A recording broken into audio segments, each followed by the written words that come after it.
here as well, so we're all accounted for. I will make a motion to approve the agenda. Is there a second?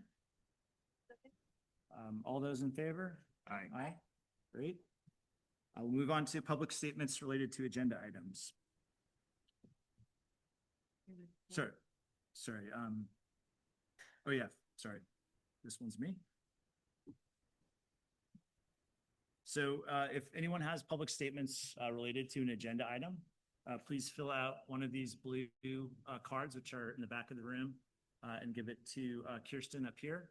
When we get to the item, we will give you an opportunity to speak to the public and the board for 3 minutes maximum. We'll then receive the information that we get. We'll discuss and vote as applicable. So please, if you do like to speak on an agenda item, please provide this.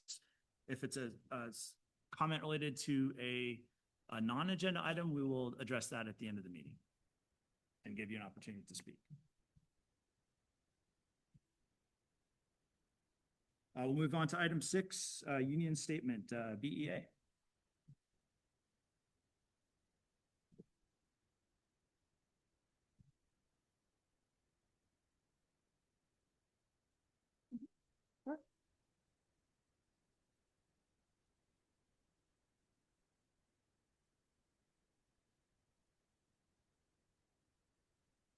How's everyone doing?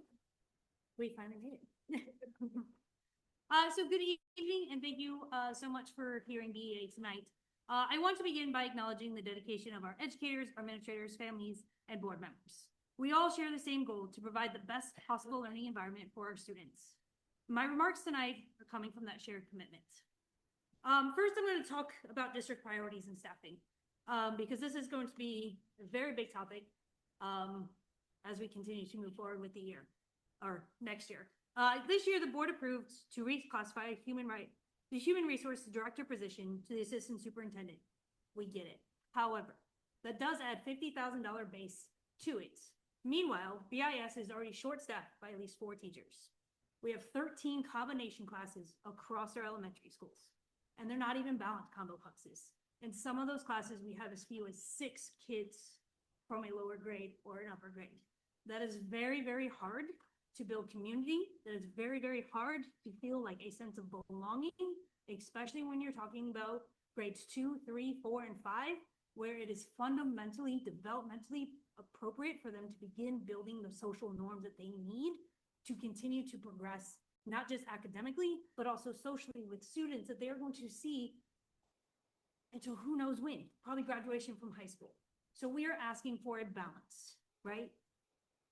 We are looking for FTEs that are going to bring a balance to our classes. We're looking for FTEs that are going to bring our class size numbers down at BIS. We are looking for a conversation that begins with how do we balance administrative needs with the urgent staffing needs of our classrooms. Which brings me to our early learners and developmental readiness. We love our little kids. TKers, they're cute, they're adorable. However, and we can very much empathize and sympathize with working families who have 2 homes or 2 parents that are working and need a space for the little ones. We get it. However, districts who have pushed TK to an early learning, as we have this year, have seen a dramatic drop in engagement, focus, and determination by 1st grade. 1st grade, not middle school, 1st grade. That is something that we cannot afford to do to our youngest learners, our learners who are also the most vulnerable. We need to find a solution that provides the stability that gives our TKers that space to learn and grow, while also being developmentally appropriate for our youngest learners, so that they can go into kindergarten and say, yes, I love school. And then they go to 5th grade and they're like, yes, I still love school. And they come to 8th grade and they're like, dude, school, I finally figured it out, right? These are things that we are looking for our students. Class sizes, we've heard it, especially at the middle school. PE, music, electives, they're bursting at the seams. So again, we are asking for that balance of FTEs to produce an environment, especially when we're talking about with language learners. We have an entire room of students who are about to be reclassified or getting dual language immersion. Music is so important to their understanding and their developmental of being able to grasp a language so much more efficiently. So many of our ELD students get stuck because they're just not getting that writing piece or that speaking piece. And music has historically and statistically been proven to help build that bridge for our ELD students. These are our most underserved students, and these are our students who need to, but if we have music classes of 45 or more, how are they getting that equitable access to these music classes? And we love the fact that we are finally getting it in elementary school. It's helping so many of our students reclassify so much sooner. But how do we get that still at the middle school? That is my question for PE, for music, for our electives. Now let's talk about teachers. Evaluations, discipline, and contract procedures. We have a set guidance within our contract. We are simply looking for the board to make sure that our administrators are actually maintaining and upholding evaluation. We cannot afford, especially for our newest, youngest teachers, to not be getting the proper training and materials needed. This district already is short teachers. In about 5 years, we're going to have a mass exodus of retirement. In 10 years, we even have a bigger exodus. We need to be keeping these young teachers. We need to be recruiting young teachers. And some of that comes from a balanced evaluation system across the district. An ability to actually communicate with our teachers, to coach them, to train them, to figure out where their best niche is. Because sometimes it's not the grade that they thought. Sometimes it's a different grade. But if administrators aren't having those hard conversations, then it's really hard to maintain these teachers. All of that is done in the climate survey for which I already handed to you. 6 out of the 7 schools are very happy with our administrators. Our administrators have been working and doing the things that we have just asked for here and tonight. One of our school sites is still struggling. Dr. Silversmith and I have been meeting regularly to try and game plan and figure out a way to actually bring all 7 school sites to being happy in our system. We are very happy in our profession. We are very happy in our communities. We are very happy teaching at BSD, but there are a lot of things that are bringing us to the point where happiness and our love of the job isn't going to be enough anymore. So in front of you, you have our climate survey. You see where teachers are working. And again, Dr.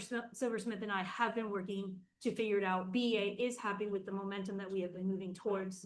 And we would like to just maintain to make sure that next year we go with the same momentum to solving these very, very important, crucial pieces. So thank you. I appreciate the board. I appreciate everything that you do for us. BEA is very appreciative. There are some things that we want to keep moving forward on because as educators, without us, a lot of the profession no longer exists. So we need to find that balance. How do we actually do more for our educators who can do more for these students who are sitting behind me? Thank you so much. Have a lovely evening and enjoy the summer break. Thank you, Rosanna.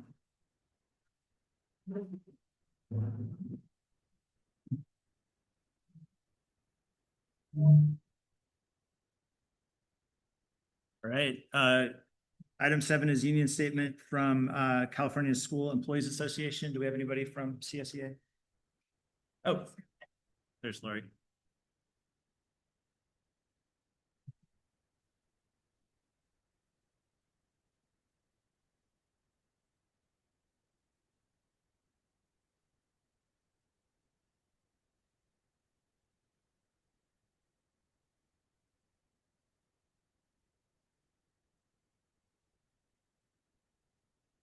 My name is Lori Sihu, CSEA President and the Secretary at McKinley Elementary School. Good evening, members of the school board and district administration. I would like to take this moment to highlight and thank all the district's classified employees for their hard work and dedication throughout the school year. We have worked hard each day to make sure the students are fed and safe, that they receive adequate support in the classroom, that our schools run as smoothly as possible, that our libraries serve our young readers, and that our facilities are clean and usable. Classified employees are the backbone of this school district. As many of you are aware, CSEA and the district are currently engaged in negotiations. We have met 3 times and are looking forward to a 4th meeting on July 8th. As usual, the most contentious issue at the bargaining table is compensation. I imagine most people in this room have felt the impact of the dramatic increase in the cost of living in recent years. The cost of housing is astronomical. Gasoline prices are at an unseen level. Food prices continue to climb upward. Now imagine you are one of our members, a classified employee, I'm sorry, maybe an instructional aide earning $25 per hour or a custodian making $30 per hour. Please, when you go home this evening, imagine how you would make ends meet. How would you pay your rent or mortgage on those wages? How would you feed your family and buy your children what they need? How would you afford to handle an emergency like your parent falling ill or your car breaking down? I'll remain optimistic about what we can accomplish at the bargaining table, but we do need the board to ask yourselves those questions and come up with honest answers. That's what our members, the backbone of this district, deserve. Thank you. Thank you, Lauren.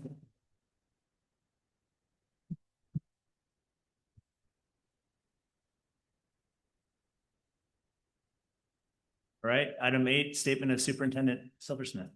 Great, good evening. First, I will go quickly because we have a lot of celebrations tonight and it's a very exciting June. It's always one of our favorite board meetings. I do want to first acknowledge that in the last 6 weeks, the Burlingame School District has had some pretty significant and personal tragedy. So I just want to take a second and acknowledge that and the support that staff and families, the trustees, and everyone has given us from the community. Just going through some quick highlights. We had some wonderful spring concerts and we'd like to thank BCE for always supporting our music program. We also had the McKinley 5th graders versus DO kickball game and McKinley staff, which was a lot of fun. It was great to see everybody out there. Roosevelt did their Teddy Talks here in the auditorium and they were quickly able to pivot with Principal Marinero and appreciate that support. We are looking forward to our promotions on the 11th. Washington did egg drops. We've had open houses, we've had scholar circles, bike rodeos, all kinds of fun and celebratory things. And then of course, tonight we have our reclassification of English language proficient and our dual language stream students. One last thing that with regards to negotiations, we look forward to going back with CSEA on the 8th and then in the fall with BEA. And today we actually entered a contract to be able to look at a salary study schedule. So we're excited to do that with CSEA. So lots coming and more to come forward. So thank you. Thank you, Marla. We'll move to the consent agenda. Marla, are there changes to the consent? Yes, please. We'd like to remove Discovery Ranch and the dental agreement to come back. From the contracts? From consent contracts, correct. Okay. Thank you. Great. Is there anything that anyone would like to pull from consent before we vote? No? Okay. Great. So I'll move approval of consent with the changes that Marla mentioned on the 2 contracts. Is there a second? A second. All in favor? Aye. Aye. All right, 5-0.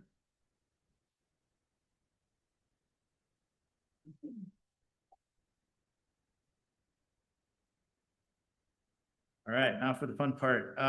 Item 11 is education celebration for students reclassified as fluent English proficient. Thank you, everybody. Welcome all families that are here. This is truly a really special night. I'd like to call up Laura McClure, our EL specialist, and as she's coming, she's coming up. Everybody needs to know how great of a teacher and advocate for these children who are redesignated that Laura McClure is. This program is exploding in redesignated students. We are up to 91 students tonight, which is just extraordinary for a district, and the behind the scenes work and the advocacy and the thoughtfulness that Ms. McClure puts behind this work, the passion is shown by a number of students that we're able to redesignate. And our redesignation for fluent English proficient is always one of the most powerful things for a family and sets us up everybody on a course for great things. So everybody, I think we owe an applause for this.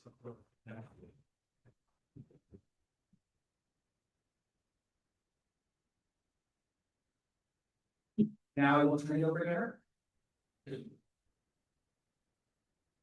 Okay, tonight we are celebrating 91 students. Not all of them are here, but 91 students have worked very hard to reclassify from an English learner to fluent English proficient. And it's not easy to do that. It requires passing the LCAP test with a score of 4, which is very challenging. It requires a teacher evaluation. It requires parents' notification, and it requires demonstrating fluency and reading at grade level. And all of these students that are here tonight have achieved that. In addition, 23 of our 91 students are for the first time receiving the Home Language Development Certificate, which was given to parents. A form was given to parents, a survey, and these parents have said that their children continue to learn in their home language at home, and we're very proud of that. We celebrate multilingualism in Burlingame, and we are so happy for this success. I'm going to ask the board members to please pass out the medals to the students. Mrs. Bottarini is very helpful with everything I do, and she's going to come and help out pass out the certificates for the Home Language Development Certificate. And so I want to thank her, and I also want to thank Tiffany Parrish is here tonight. She's the ELD teacher from BIS, and she was instrumental in helping these students, as well as Virginia Sandino, who is our aide at McKinley, and she helps me with the LPAC testing, and she's very dedicated to her job. So I'd like to thank them as well. I hope I didn't miss anything. Okay, so we are going to start with BIS. Mr. Land, would you come and read the names of the students here, and then Franklin will be next. After Franklin will be Lincoln, then Roosevelt, then Washington, and okay. So you will use the names of the highlighted names and what they are getting. Okay? Okay, Okay. all right. Hi, everybody. My name is Greg Land. I'm the principal of BIS. I'll start reading the names who are here. We have quite a list. So Adriano Matthias Silva Histrozoa Velasquez, please come up. Adriano is receiving for a home language development certificate. And RFEP.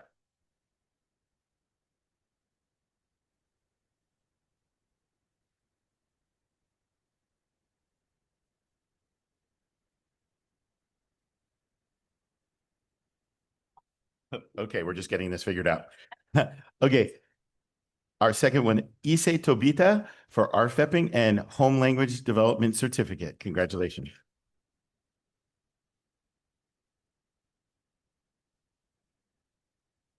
Our next student is Jayoon Lim, RFEP, Home Language Development Certificate.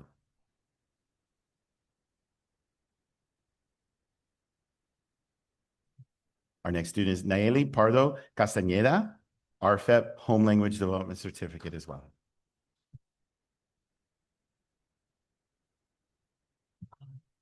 Next student is Pedro Oliveira, RFEP and Home Language Development Certificate. Our next student is Samika Misra, also RFEP, Home Language Development Certificate.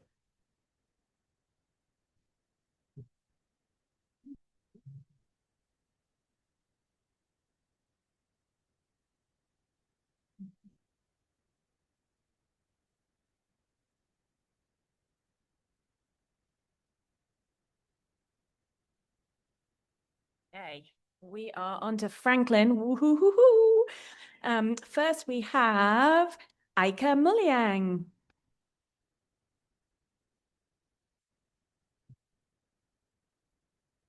Then we have Amar Emran.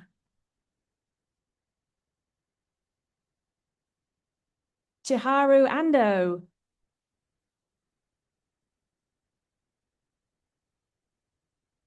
Jordan Jiang.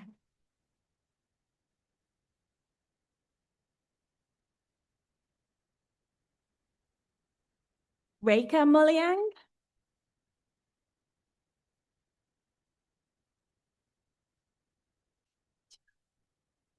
Salma Zugir.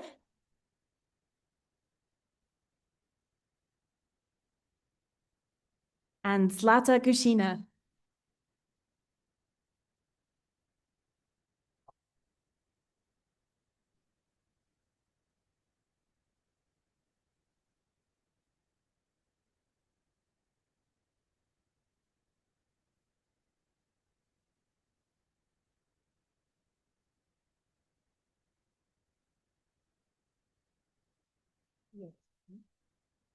Okay, from Lincoln, we have Ko Ito. RFEP Home Language Development Certificate. Nada Safar, RFEP.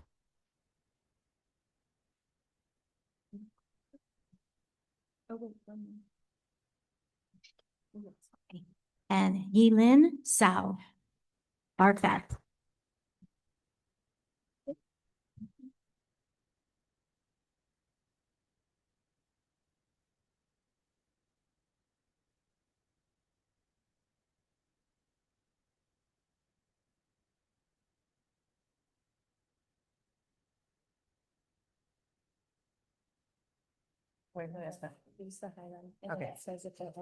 Okay, Arya Shirakura, RFEP Home Language Development Certificate.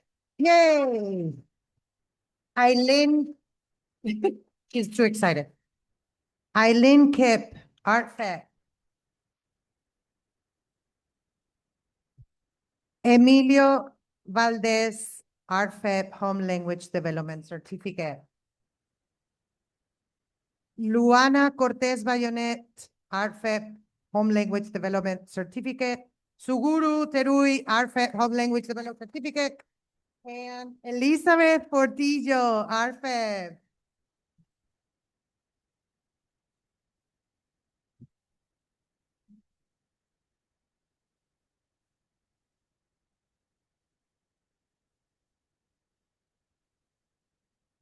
Good evening. I'm going to call the names for Roosevelt. I have Boyan Manev. Boyan, come on down. Isa Goez, come on down. Congratulations.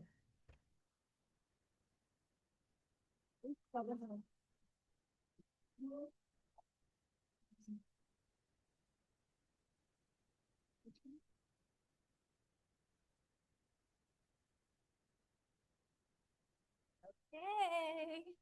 Washington, we have Luis Hernandez Jr. Home Language Certificate, RFEP. Good job, Luis. Woo!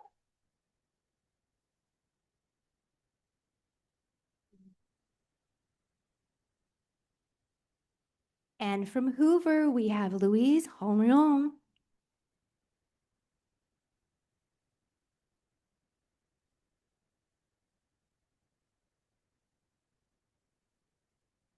Congratulations to all of our students.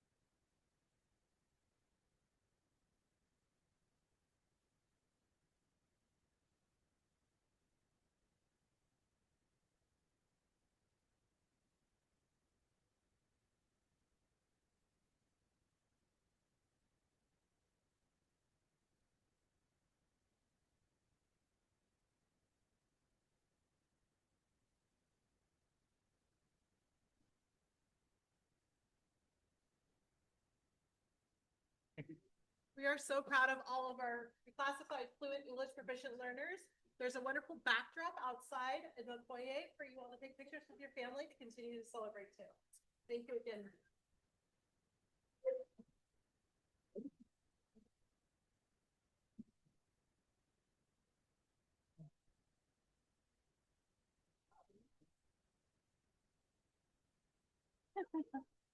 You're so cool. Everybody on the hot ground. This is great. Okay.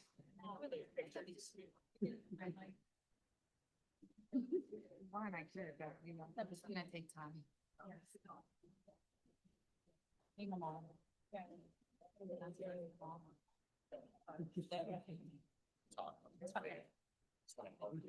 Okay, sí, gracias. These are the ones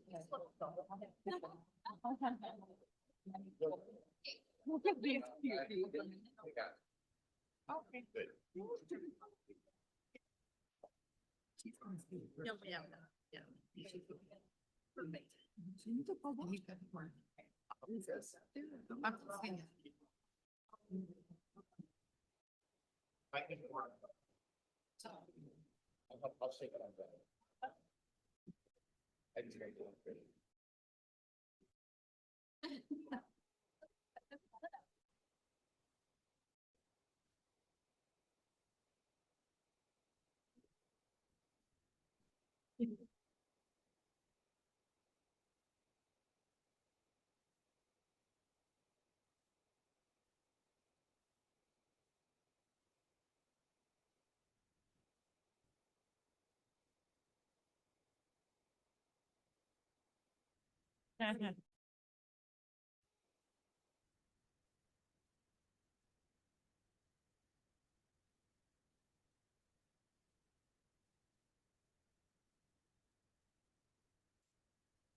Okay.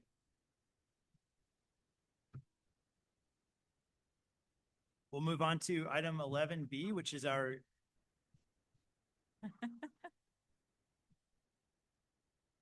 dual language immersion 8th grade class recognition.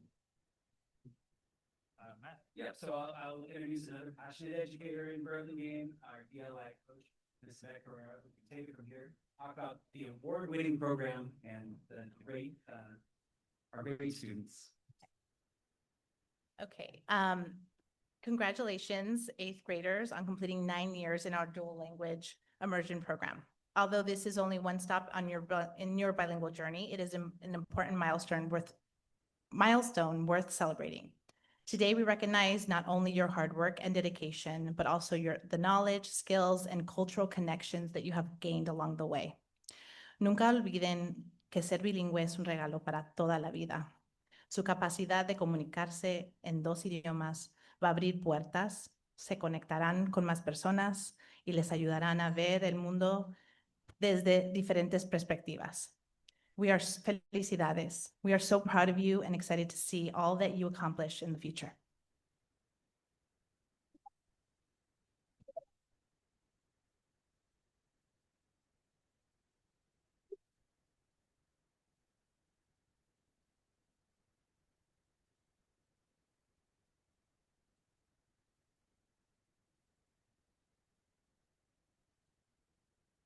So, go ahead. Yeah. Okay. Oh, are you gonna announce names? Okay. I was gonna talk about, why don't you talk about parents? So go ahead. Do you? Yeah. Sure. Okay. Every DLI, we're promoting DLI student will have a cord to wear during their promotion. So we will be handing out your cords tonight. So let's begin. I'm Jennifer Camp, otherwise known as Senora Camp. I'll be reading the names. Felicidades a todos. Congratulations. Abraham Calderon. Alexandra Williams. Los voy a parar.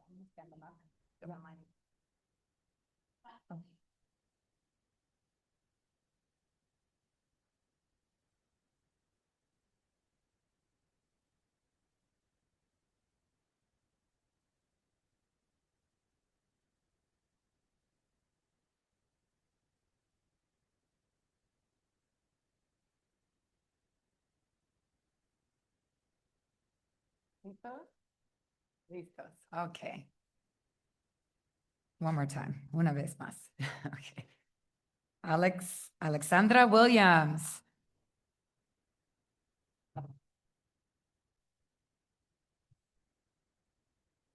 Aubrey Sarnoff.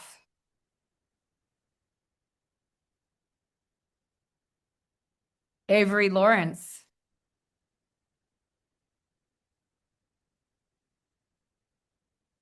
Asael Sandoval. Beck Warner.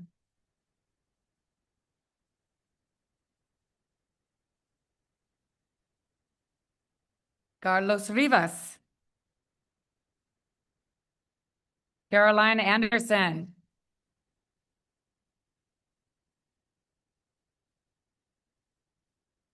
Charles Edson.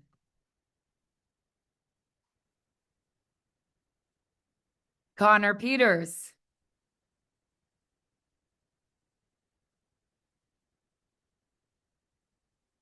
Eleanor Reith. Eve Galanter. Gael Bodie. Grayson Chan. Isaac Acevedo. Jack De Laurentiis. Jacob Racklin de Almeida. James Guilfoyle.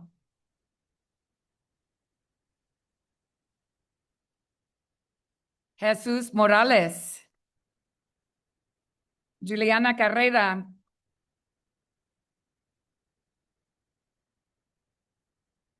Juliet Jones. Landon Schaefer.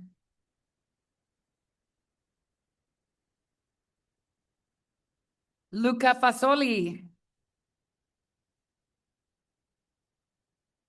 Lucas Diaz. Lucas Tejada. Macy Cohn. Mateo Bracho.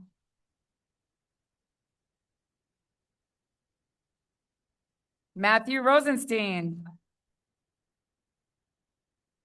Mikael Fox. Natalia Tarango.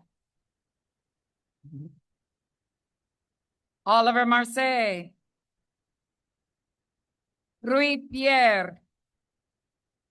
Sachin Bhatt.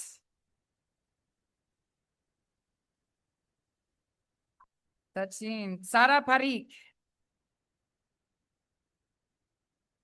Victoria Phipps. William Gutknecht. Y Zoe Juan Soto. Felicidades a todos. Buen trabajo.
No.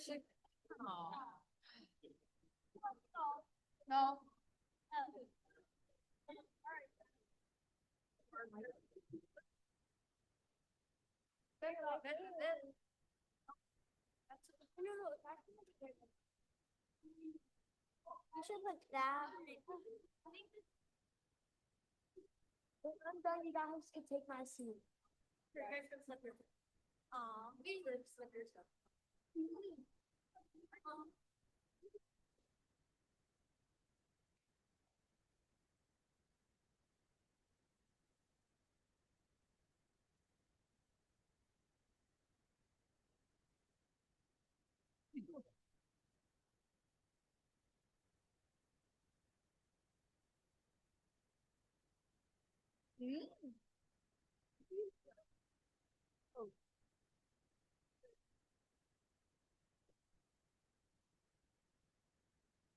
You should have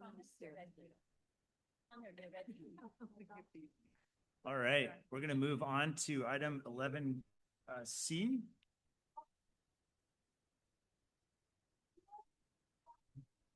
Leadership Academy, and we're a group of fourth and fifth graders that thought of ideas of how to make walking to school more safely and ways to travel to school.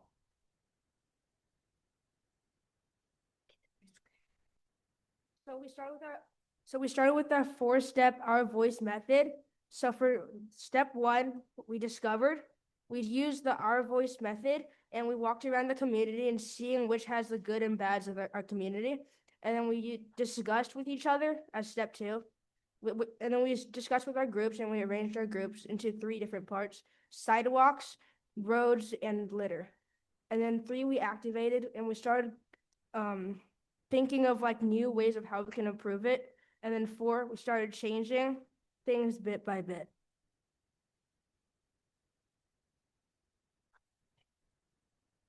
So in this picture, we build it like our like how we wanted our community to look like, so, and we built them out of Legos. On February 2nd, 2026, we walked around on El Camino Real and Palm Drive, and we collected 105 photos, 53 audio comments, and 65 text comments. And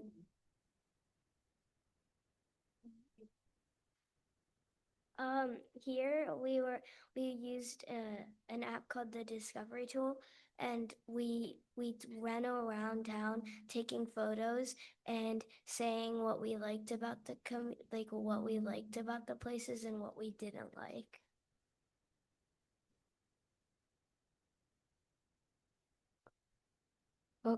Our focus area.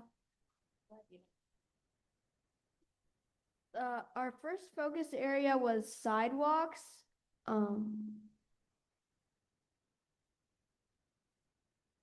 And our findings on sidewalks, the first photo on the left, we have an uneven sidewalk and it would be hard for wheelchairs to cross and would not be a good thing to have in the community if somebody wants to get around the school but is like disabled.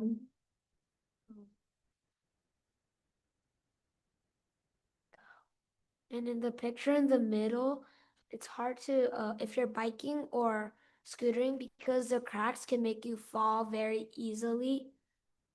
And then the picture on the right is, I like how, and there's nothing blocking it. That's why we took the picture.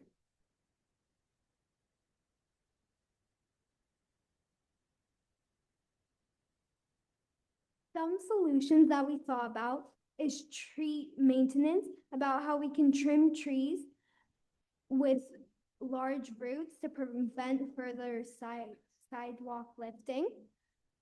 Another solution that we thought is regular repaving, like remove the sidewalk once a year to maintain a smooth walking surface. And a third solution is safety hazards, add safety cones in areas with big bumps to alert pedestrians of danger. Our second focus area is roads. For the first photo on the left, people can't see the pothole in the street, and if you're biking, you might crash into it, and it could be very dangerous. The next thing we found is near like a bus stop. There was a sidewalk, and the cars were like driving really fast on El Camino, really close to the sidewalk, and I think it is very like not safe. And in the last photo, someone said that they liked it because there's a signal to tell the cars to share the road with the bikes. So like they each get equal parts of the road.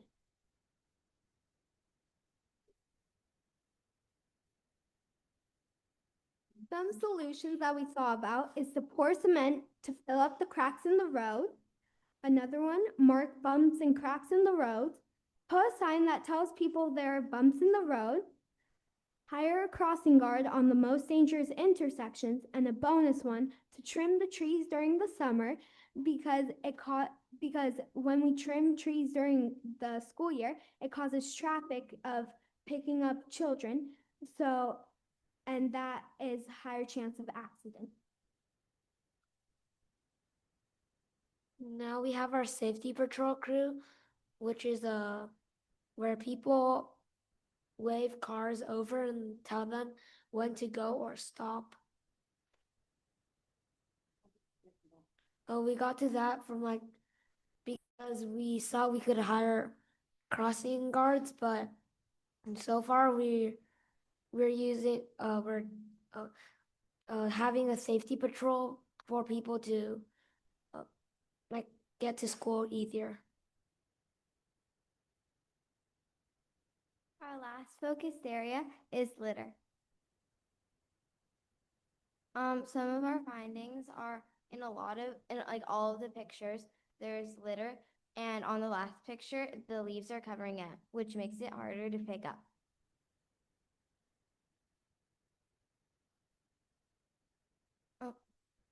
Some of our solutions were new trash cans. We put new trash cans around the school to make it easier for people to find. There could also be a cleanup competition every trimester of the year at McKinley to see which grade or class finds the most trash.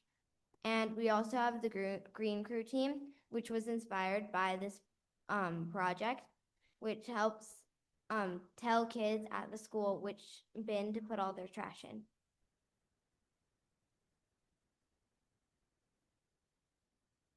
Thank you for listening to our presentation. If you want to ask any questions, please ask them now. Do we have any questions for our McKinley students? See one back there?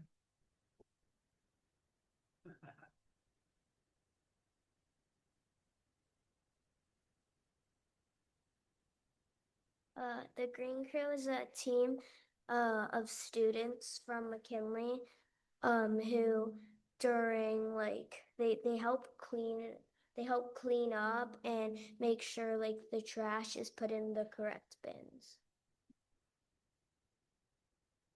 Do we have any questions from board members? I have a question. So as trustees, we work on lots of committees and we work with lots of different groups of people, big groups, smaller groups, and I know you all work together as a big group. What was that like? Was it easy or difficult to work in such a big group? Did you learn things about working as a group along the process? It was a little challenging sharing ideas with a lot of people and getting to agree with everyone because everyone has different opinions about everything. But in the end, we learned a lot of things because we taught each other a lot of things.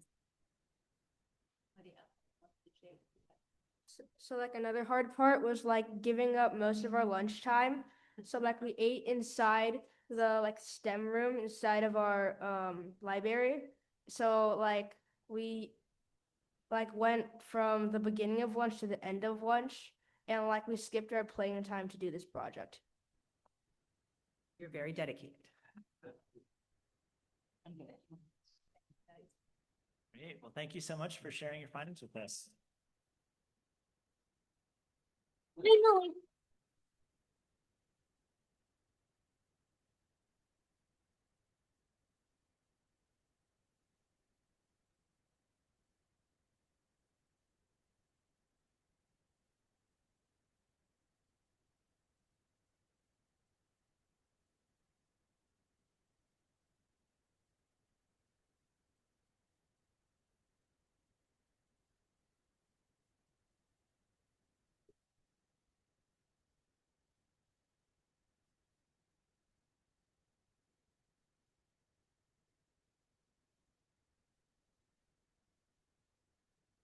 All right, we'll move on to item 11D, which is the 8th grade legacy project.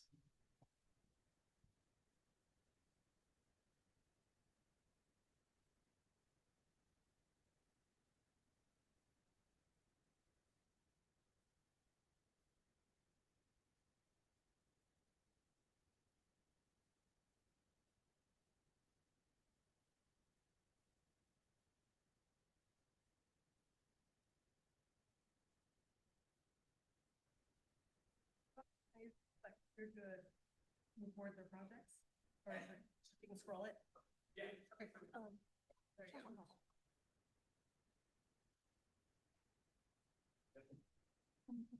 Okay. Good evening, members of the board. We are here representing the BIS 8th grade ASB to propose our class legacy project. Our goal is to leave a meaningful, lasting impact on our campus. We are proposing to plant a tree in the front courtyard of the school. This tree serves as a symbol for our class. Much like a tree, our grade is preparing to grow and branch out into the next chapters of our lives. But we will always remain grounded in the foundation that we built here at BIS. To accompany the tree, we plan to install a commemorative plaque that reads out, "As we spread our branches and grow, we will always remain rooted in BIS." Very short and sweet. Now I will turn it over to Jonathan to discuss the specifics of the project. We selected a Japanese bloodgood maple. This variant thrives quite well in our local environment, which means it will remain a beautiful addition to our campus. This specific tree,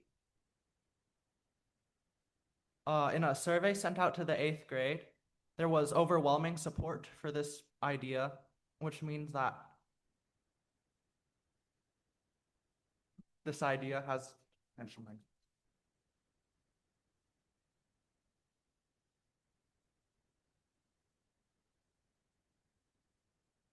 The 8th grade has expressed a strong desire for this beautiful, sustainable vision.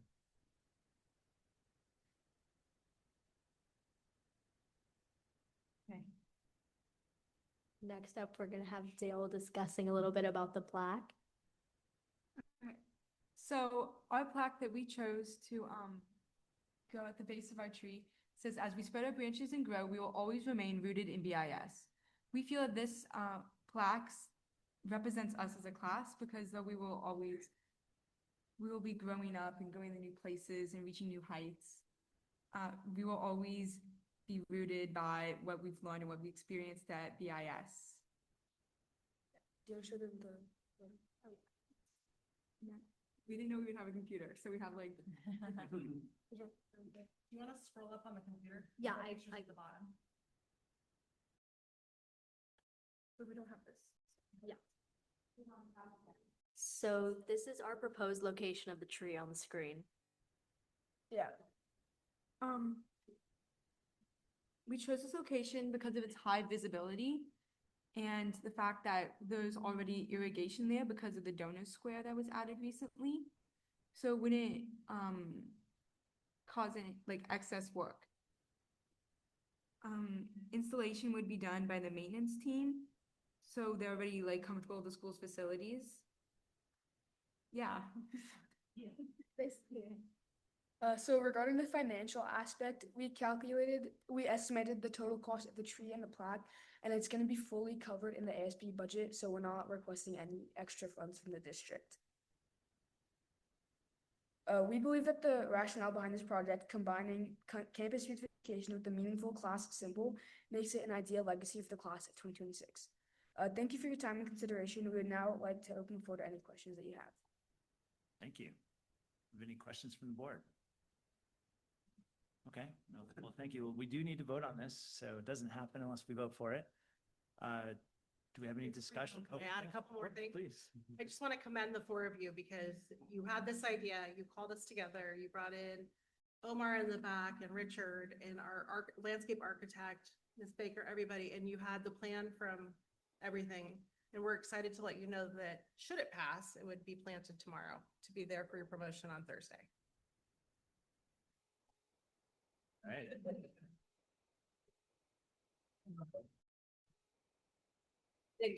We better make a motion to approve. No pressure. I will make a motion to approve the 8th grade legacy project. I'll second. All those in favor? Aye. All right, congratulations.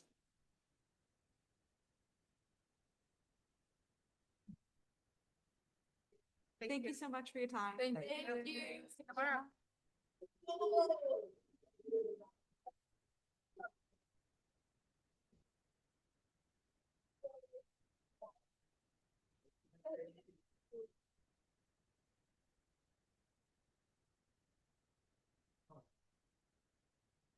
All right, item 11E is the J. Russell Kent Award for Washington. All right. It is an honor to speak about Washington tonight and Ms. Jaramillo and Ms. Granillo's effort to bring restorative practices recesses to Washington. This year they received an award through the San Mateo County School Boards Association called the J. Russell Kent Award for Washington's Restorative Resource Program. Ms. Jaramillo and Ms. Granillo, would you like to come up and talk for a couple minutes?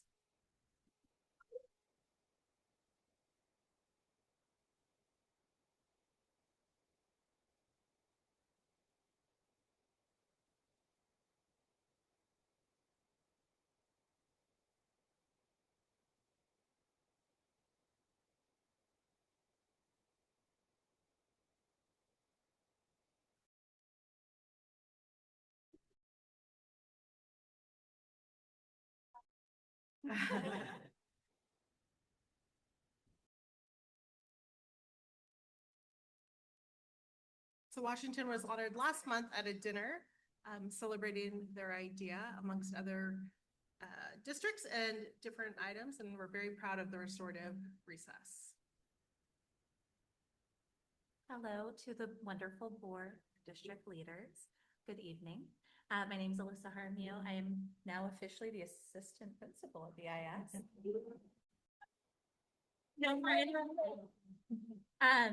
But I have the lovely ability to represent the district with Ms. Granillo at the Kent Awards.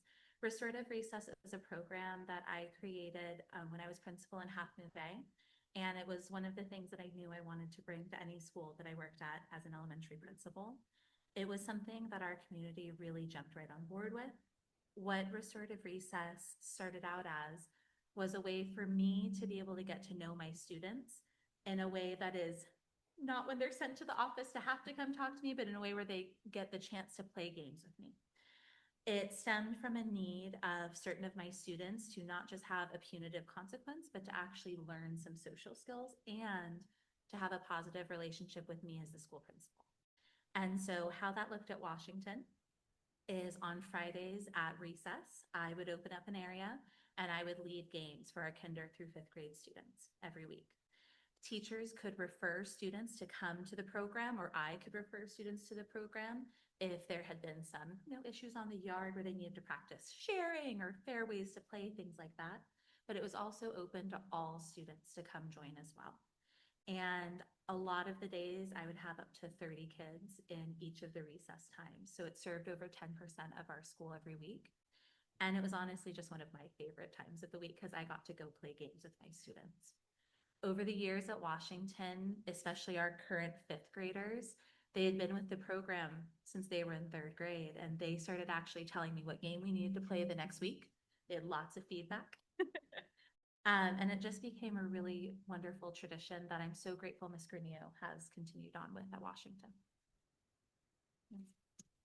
I just want to thank Alyssa for this because this is a really great program that she brought to the school, and in stepping into the position of interim principal. The kids, like she says, they are so excited every single week. They come up to me on Thursday, Wednesday. Is there sort of recess day? Is there sort of recess this week?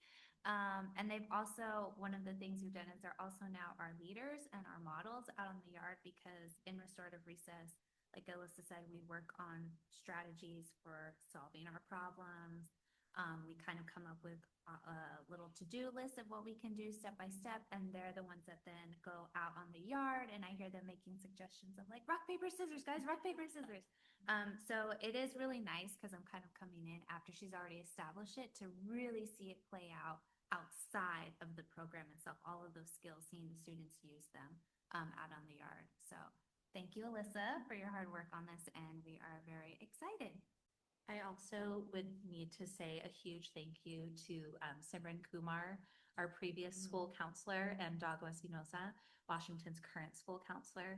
They were also really big parts of not only referring students, helping me come up with ways to support the kids through the play, sometimes joining with us. We've had a lot of the instructional aides throughout the time at Washington over the last 3 years come bring students and join us too.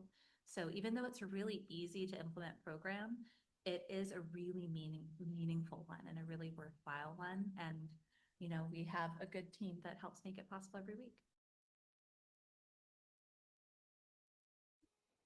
Thank you.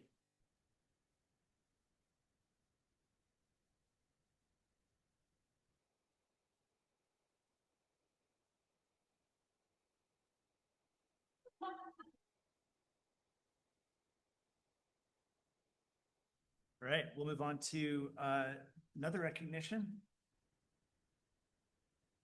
Item 12A is a presentation of the H.J. Burns Award. Marla. All right, thank you. A little background, the H.J. Burns Award is given in the latter part of each school year by the Burlingame School District Board of Trustees.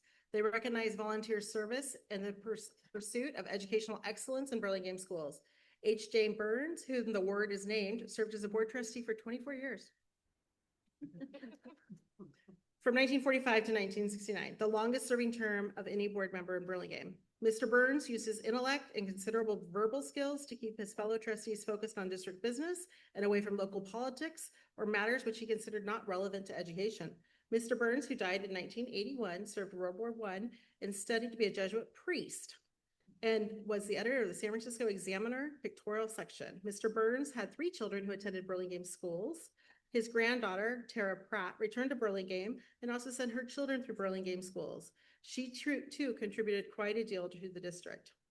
The recipients are chosen based on 1, their service to the district at large for a substantial period of time, 2, their positive impact on the education of Burlingame school children, and 3, their demonstration of leadership skills on behalf of the Burlingame students.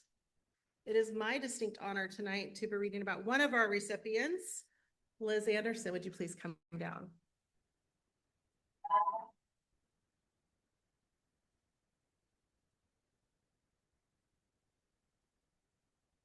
I'm gonna have the trustees actually stand with her because that way I can speak and she's not standing by herself.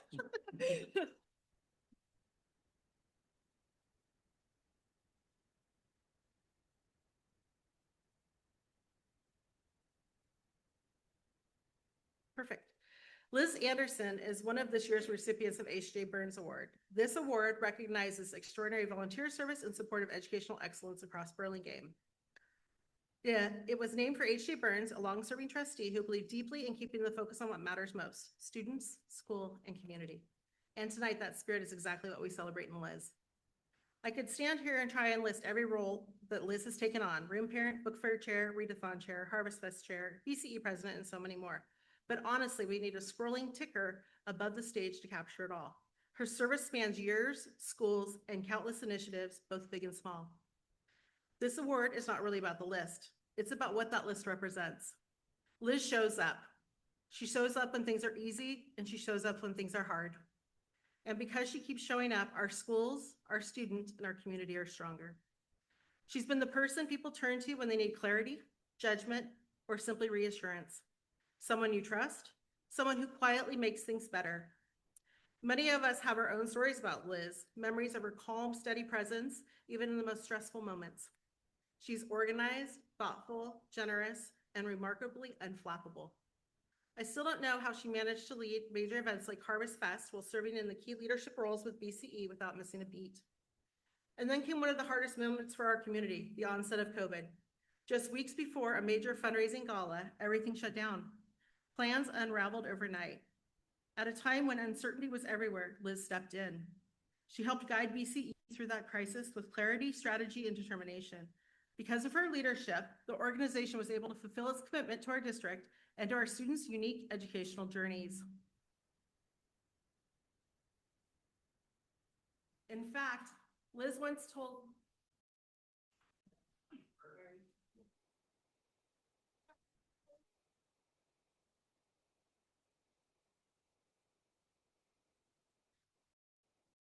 but when that moment called for leadership, when it truly mattered, he stepped forward. No spotlight required, he simply got to work and made things happen. That is who Liz is. Her service reflects a belief that community matters, that students matter, and that each of us has a role in making our schools be the very best they can be. One of her favorite quotes, as John Wooden once said, "You can't live a perfect day without doing something for someone who will never be able to repay you." Liz has lived that philosophy for years. Tonight, we honor Liz Anderson, not just for everything she has done, for what she represents, commitment, leadership, and unwavering dedication to the children, staff, and families of Burlingame. Liz, we are all better because of you. Congratulations on this well-deserved recognition.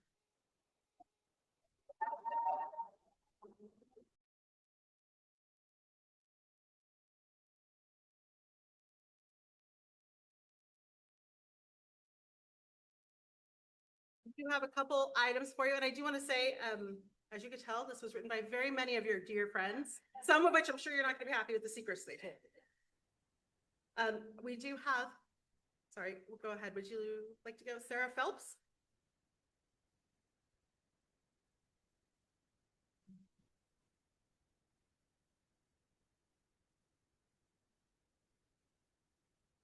We also have a wonderful award from Kevin Mullen's office, and Supervisor Jackie Spear will be mailing her award to you. We also have your certificate from our board. And congratulations, you made the H.J. Burns plaque that will hang in Burlingame.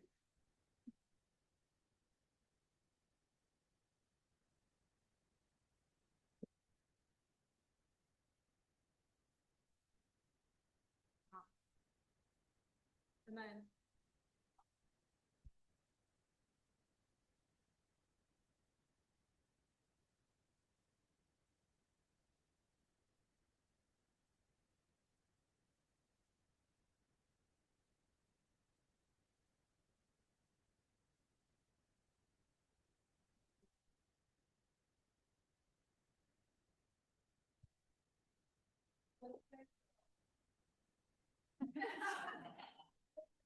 thank you.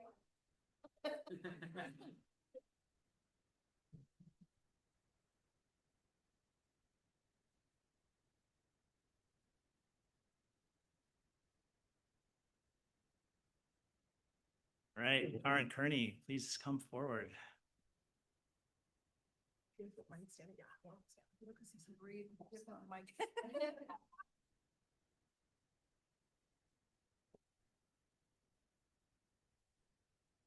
Yeah, I don't get it. So Karen, my comments will not be as eloquent as Marla, so I apologize in advance, but we usually give this award to 8th grade families. So because they're leaving the district and going on to, usually other pursuits and people have a lot going on. In your case, you continue to serve our district for another 5 years on the Citizens Bond Oversight Committee, which we have our chair here, I believe, there he is, Howard Wetton, who did a better job than I could do explaining the role at the last meeting. But basically, it's a volunteer committee that looks over our bond financing and how we spend money as a district, to make sure it's all per capital and not for salaries, to make sure that all the money is accounted for, to make sure that everything is done correctly, down to the penny of the bond money and keeping it where it belongs in the community. So, Karen, you've been on that committee for, I understand, just under 10 years. So again, really went above and beyond in terms of helping our community and our district well beyond the years that you're directly benefiting from the good work that happens here. So I wanted to thank you for that. Just one quick anecdote. Usually the committee meetings are pretty uneventful, but we did have one snag about a year ago when there was an expenditure that looked like it wasn't necessarily tied to the right bond deal. We have two different bond deals going. And it was right before the audit came out. So we had a lot of concern that, is it correct?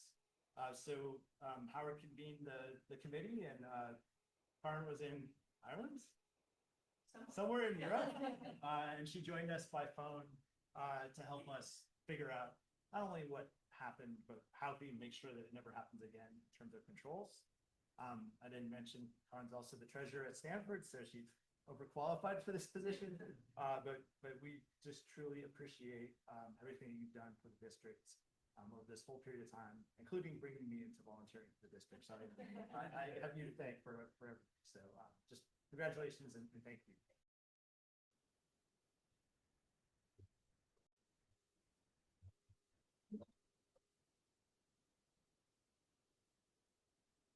Can we have Ms. Phelps here from Josh Becker's?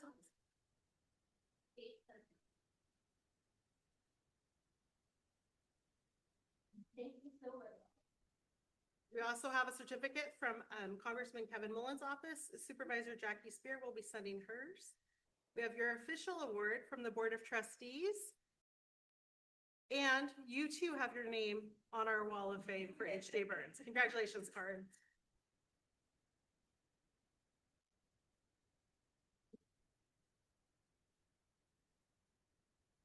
Oh, I'll be really brief. This was really unexpected, and I really, really appreciate the award. I think the real kudos goes to the folks on the board and in the administration. I see Richard here, who keep the facilities in such great nick, and all the fantastic enhancements that we've been working on for a long time. And of course, to the taxpayers of Burlingame who fund all of this. So thank you very much. I really appreciate this.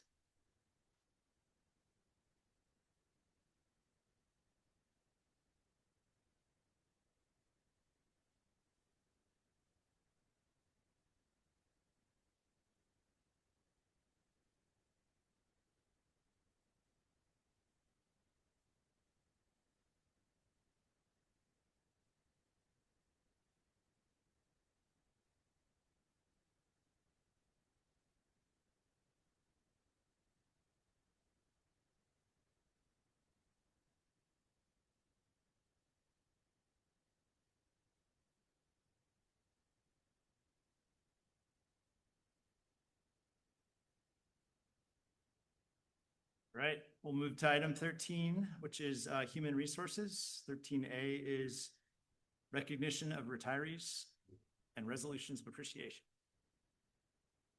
Good evening, Board President Brown, members of the board, and Superintendent Dr. Silversmith. It is a privilege to present an item that is always a highlight of our academic year, the official recognition of retirees and the presentation of our resolutions of appreciation for the 25-26 school year. At the conclusion of each school year, the Burlingame School District takes an intentional moment to celebrate our retiring staff members for their years of devoted service. As a token of our community's deep affection, we will be presenting each honoree tonight with a formal board resolution along with a ceramic bowl, a beloved district tradition symbolizing the enduring Burlingame blue spirit they leave behind. Furthermore, I am incredibly proud to share the Office of Congressman Kevin Mullen and State Senator Josh Beckert have issued formal congressional certificates of recognition for each of tonight's retirees, acknowledging their professional contributions. This evening, we honor 3 exceptional individuals who represent 43 combined years of deep devotion to Burlingame. We begin with Victoria Collins, who has served as a highly successful permanent substitute teacher in our district.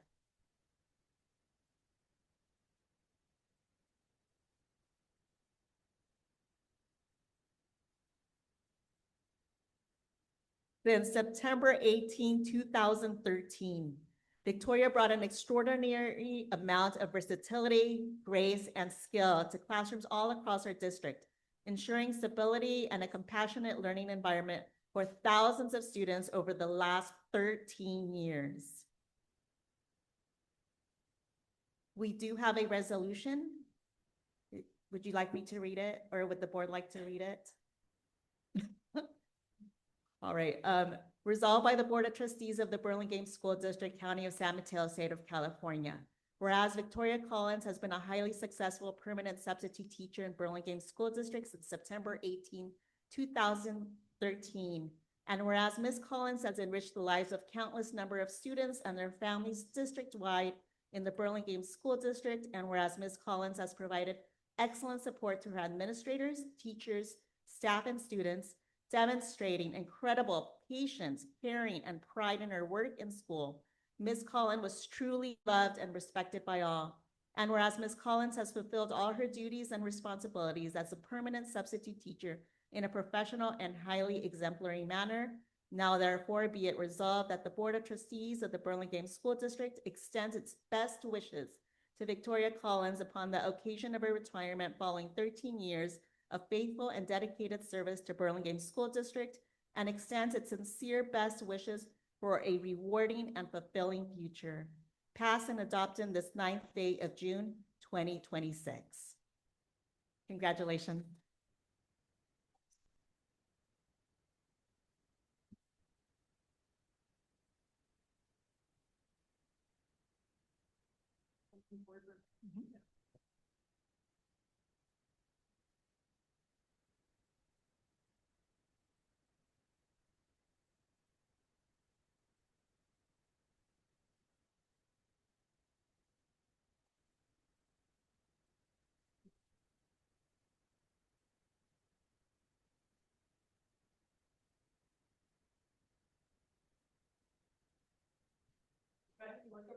Sorry.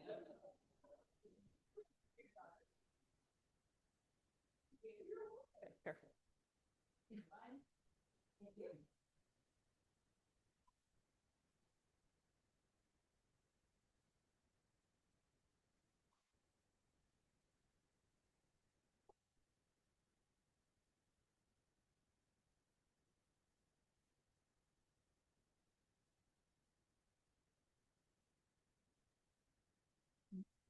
Next, we honor Gail Pape, who has been the heart and soul of the front office at Lincoln Elementary School as school secretary since May 9, 2005. Is Gail here? No. Gail's on Zoom. They're pulling her up right now. Oh, nice. Okay.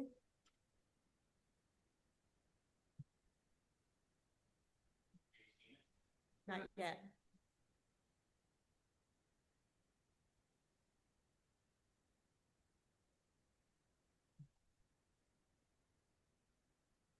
Okay, good to you.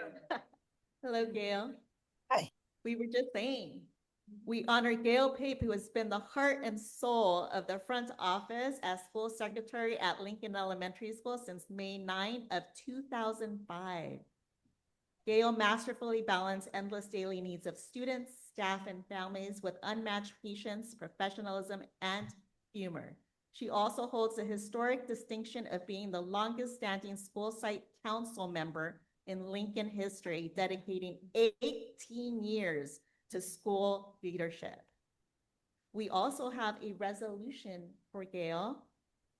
Marla, would you like to read the resolution? Sure. We're done. I would like to do it. Yeah. Yes. His kids went through Lincoln. Yep, Lincoln family.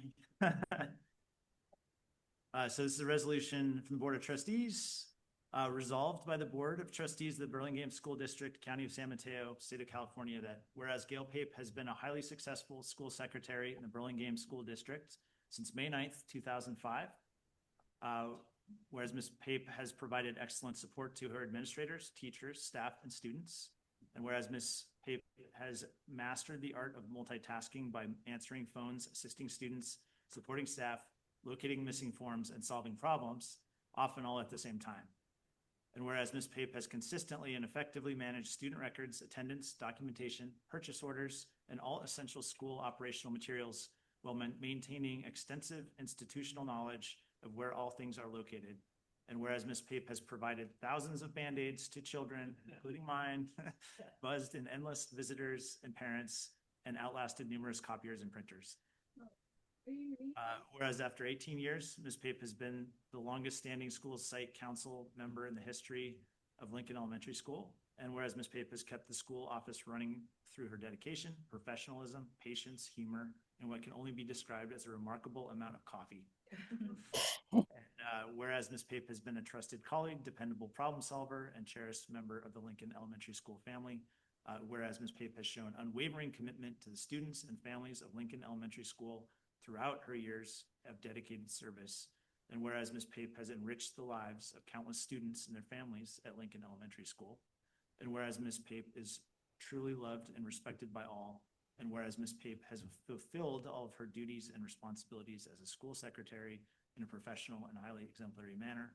Now therefore be it resolved that the Board of Trustees of the Burlingame School District extends its best wishes to Gail Pape upon the occasion of her retirement following 21 years of faithful and dedicated service to the Burlingame School District, and extends its sincere best wishes for a rewarding and fulfilling future.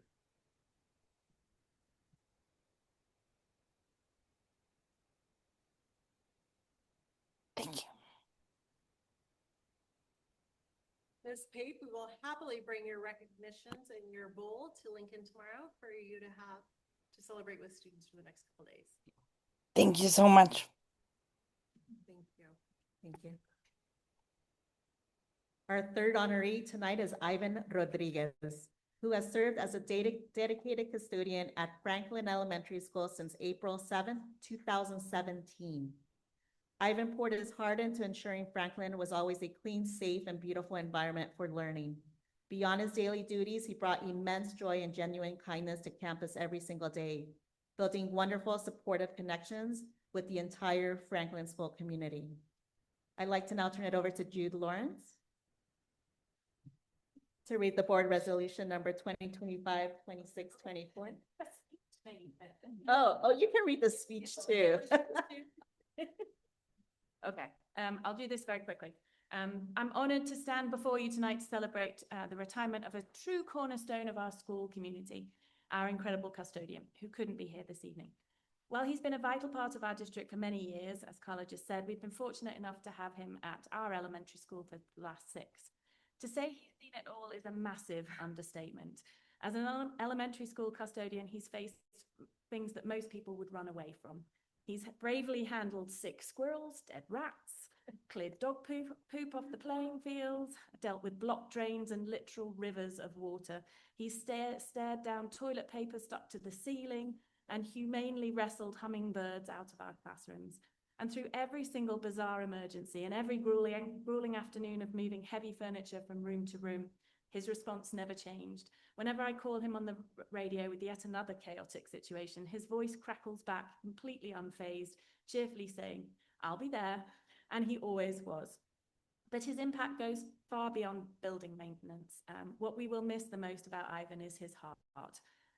I will miss him watching him interact with our students, always ready with a kind word or a quick joke to brighten their day.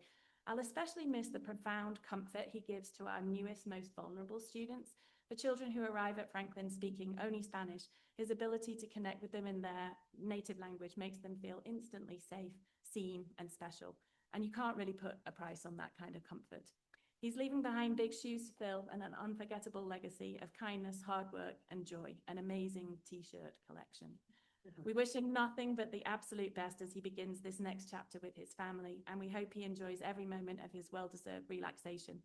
And we want to officially invite him to come back and visit us whenever he returns from Mexico. Thank you for everything, Ivan. You'll be deeply missed, but your impact will remain at Franklin for a very long time. Congratulations on your retirement. Okay, resolution number 2025-26-24, Board of Trustees, Burlingame School District, County of San Mateo, State of California, Ivan Rodriguez. Resolved by the Board of Trustees of the Burlingame School District, County of San Mateo, State of California, that whereas Ivan Rodriguez has been a highly successful custodian in the Burlingame School District since April 7th, 2017, and whereas Mr. Rodriguez has enriched the lives of a countless number of students and their families at Franklin Elementary School. And whereas Mr. Rodriguez has provided excellent support to his administrators, teachers, staff, and students, demonstrating incredible patience, caring, and pride in his work and school. Mr. Rodriguez was truly loved and respected by all. And whereas Mr. Rodriguez has fulfilled all his duties and responsibilities as a custodian in a professional and highly exemplary manner, now therefore be it resolved that the Board of Trustees of the Burlingame School District extends its best wishes to Ivan Rodriguez upon the occasion of his retirement following 9 years of faithful and dedicated service to Burlingame School District, and extends its sincere best wishes for a rewarding and fulfilling future. Passed and adopted this 9th day of June, 2026.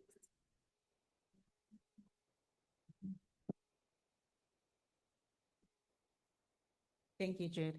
To Victoria, Gail, and Ivan, your beautiful dedication has left an indelible mark on our schools and in the hearts of our students. We wish you a relaxing, healthy, and deeply fulfilling retirement chapter ahead.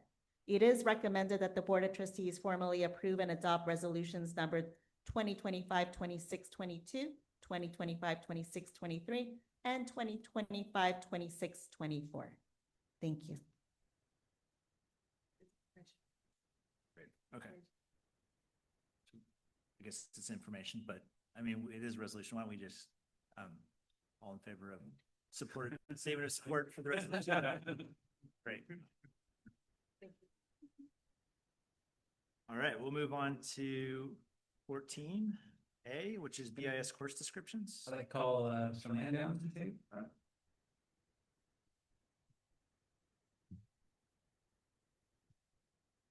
Tonight, we are bringing 4 new course descriptions for the BIS course manual.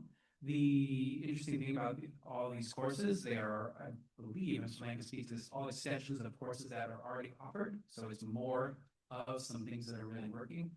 A digital art 2 class to extend the digital art program, STEAM and Action year-long program, a new Trojan Jazz program, and a makerspace engineering piece to go in the elective. Mr. Land is here to answer any questions or speak to any concerns or questions that you have about the different courses. I think Matt said it well. Great. So yeah, we've all reviewed the course descriptions. Any questions from the board? No. Okay. Yeah, no, I thought they all look like, exciting options for, wheel and elective courses. So yeah. I think the only thing we did was in certain instances extend, like STEAM is going to be a year round versus a trimester to try out, because there's so many things we can offer for 1 year. So we're trying that out as a whole year versus the trimester. So I think that's the only one that's dramatically different from everything else.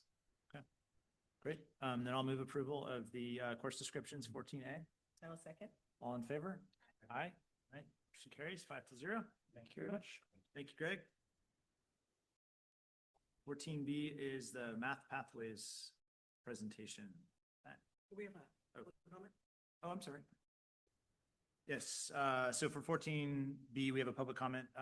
Mr. McLaughlin. You guys are welcome to come sit though. Okay, Victor, come on over.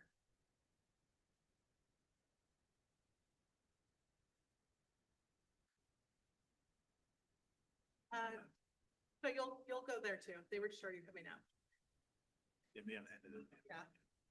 Thanks, Ms. Brown.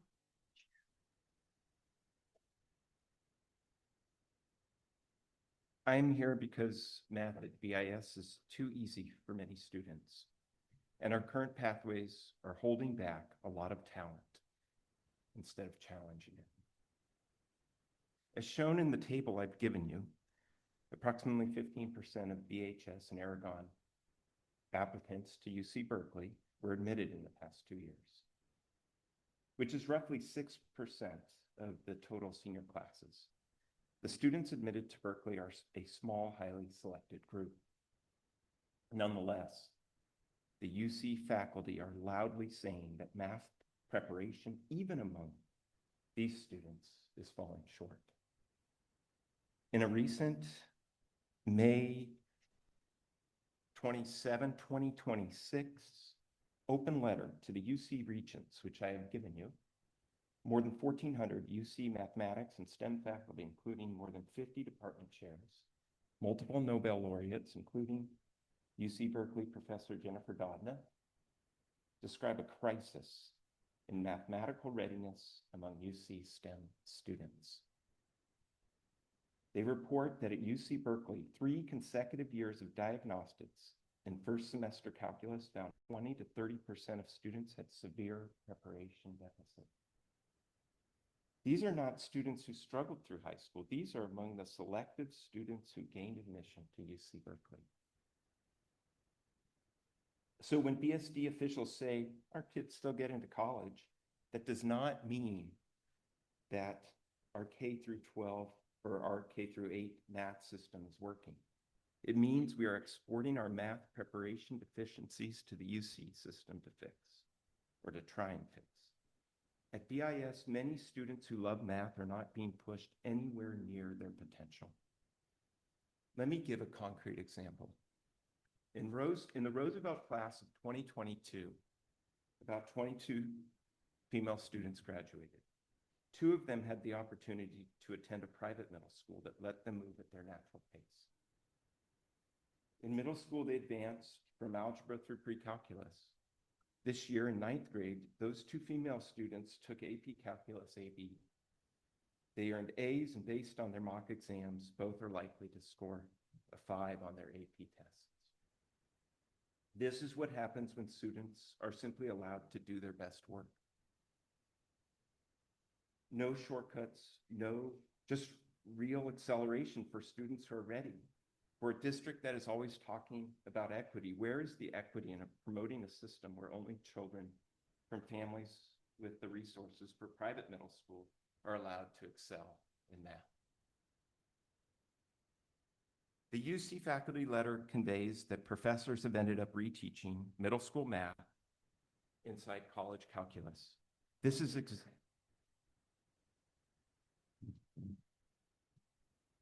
Yeah, if you want to finish the thought, Brian, please do. Just finish the thought. Thank you. Specifically, I asked the Burlingame School District to create and expand truly accelerated math pathways. Place students based on mastery, not just convenience of overpaid district officials. Treat the warning from the 1,400 UC STEM faculty as a signal that we need more rigor, not less in our math program. Thank you. Thank you.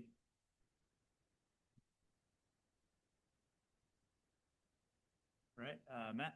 Great. So I am happy to introduce the BIS math team of Maria Brown, Celeste Jane, and Victor Zerpa, who are here to talk about what goes on at middle school math, 7th and 8th grade, and talk about some of the pathways and very good. Yeah, and I will say, just to start, I've worked with this team now for about a month, a little bit over a month, and I've been more than impressed with their professionalism, their thoughtfulness about math, their collective teamwork, and it's a really strong team. So, here we go. Well, good evening. What makes math at BIS powerful is our teaching philosophy. We teach math through connections, problem solving, and discourse, not memorization. As Joe Bowler notes, the highest achieving students see math as a web of interconnected ideas, and that is exactly what we strive to build in our classrooms every day. Through problem-based learning, students learn to reason, communicate, persevere, and make sense of challenging mathematics, skills that are at the heart of the 8 standards for mathematical practice. As Carol Dweck reminds us, effort is what ignites ability and turns it into accomplishment. Our goal is for every student to leave BIS not only with strong math skills, but with the confidence to tackle problems they haven't seen before and know that they are able to figure them out. At BIS, our math pathways are built around student and family choice rather than placement. Each year, students and their parents select the math course that best fits the student's readiness and goals. Incoming 6th graders choose between grade level 6th grade math and an accelerated option that covers all of the 6th grade curriculum as well as the first 3 units of the 7th grade content. In 7th grade, students again choose between grade level math or advanced courses or the advanced course that includes the full 8th grade math curriculum. By 8th grade, students select either Math 8 or Algebra 1. Across all grades, the goal is flexibility and access, not placement, so students can take ownership of their math journey. For students who choose not to accelerate in middle school, BHS provides pathways to enter accelerated math sequences in high school.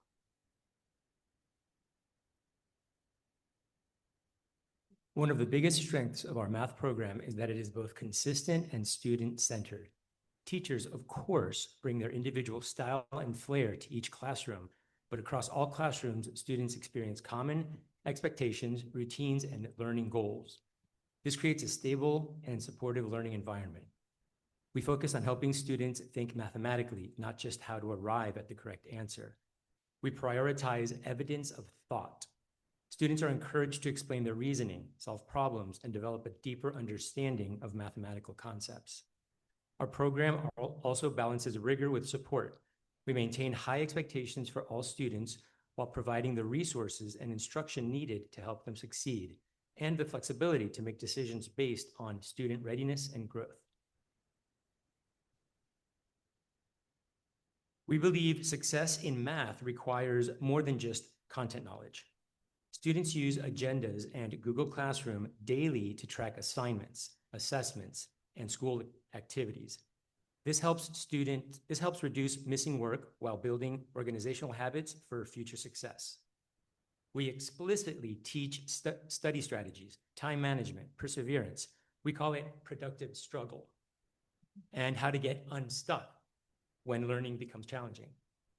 To strengthen the school-home partnership, we send parent emails prior to major assessments. These emails include test dates, lesson notes, review materials, additional practice, and answer keys. We believe these supports help students become more independent, prepared, and confident learners. Why does this matter in middle school? So our goal is not simply to teach students how to solve math problems. We want to help them become successful math students. That means developing students who are organized, resilient, and confident learners. We want them to know how to be prepared, stay engaged when work becomes challenging, seek support when needed, and learn from their mistakes. By intentionally teaching these habits alongside our mathematical content, we help students build confidence, strengthen their partnerships with families, and better prepare students for increased rigor of high school mathematics and beyond. Our next steps. As we look ahead, our focus remains on continuous growth and improvement. We will continue to collaborate to align curriculum, analyze student learning, and share effective instructional practices. We also plan to expand resources that support both students and teachers while maintaining consistency across our classrooms. Above all, we believe it is important to provide a common experience for all BIS students, ensuring every student has access to high-quality math instruction and the support needed to be successful. Thank you. So we look at the enrollment of the math courses, which are constantly going back and looking at to make sure that we're getting an accurate depiction of the students that come into BIS. We are finding that a few things. So one, the accelerated courses are far outpacing the normal courses in enrollment at every grade level, Math 6, Math 7, and Algebra. But we also find a decrease in EL students as we go into the more accelerated maths. And although our students with disabilities somewhat constant in all the ways. It has been, since we have an open policy about taking whichever class you like to take, follow whatever path you like to take, still not seeing kind of the growth that we like to see with our EL population. So there needs to be some work around that. I did reach out to BHS and again asked them to provide some data around their math and how students are doing in their classes. And a few things that come from this is Clinical Fund provided data that looks at college rankings through the U.S. News and World Report and shows that math courses you can reach into all these colleges from every different math course. So the key findings are that students from Algebra 1 still made it in, that started there, still made it in top 25 colleges, and so forth.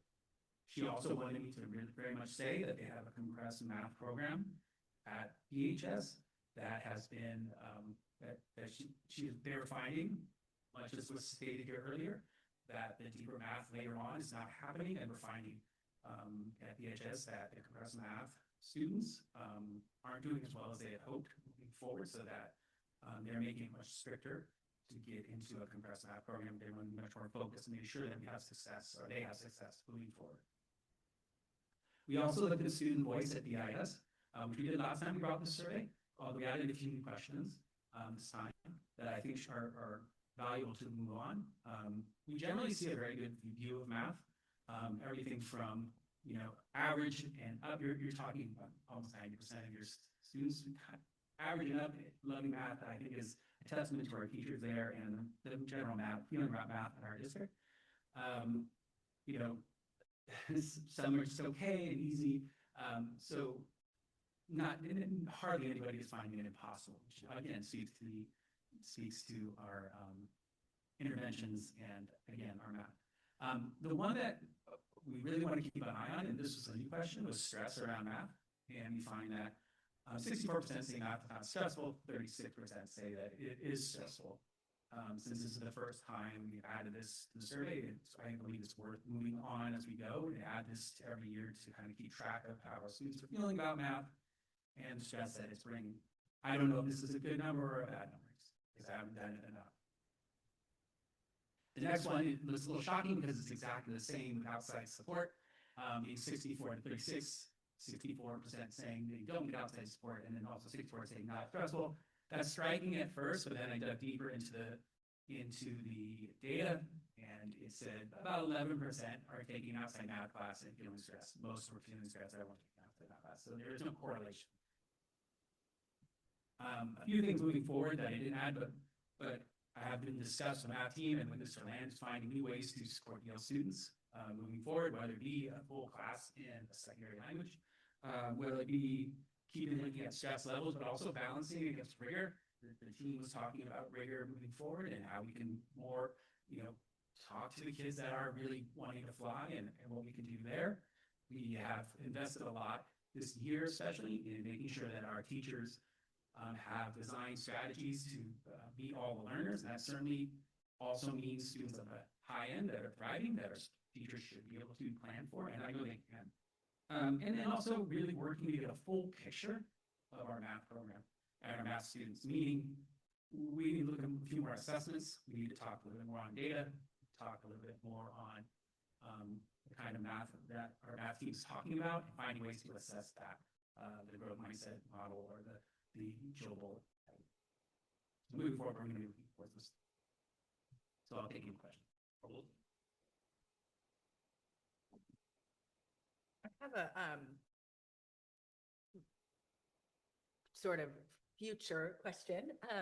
Just looking at the slides about student voice, which I always think is so fascinating.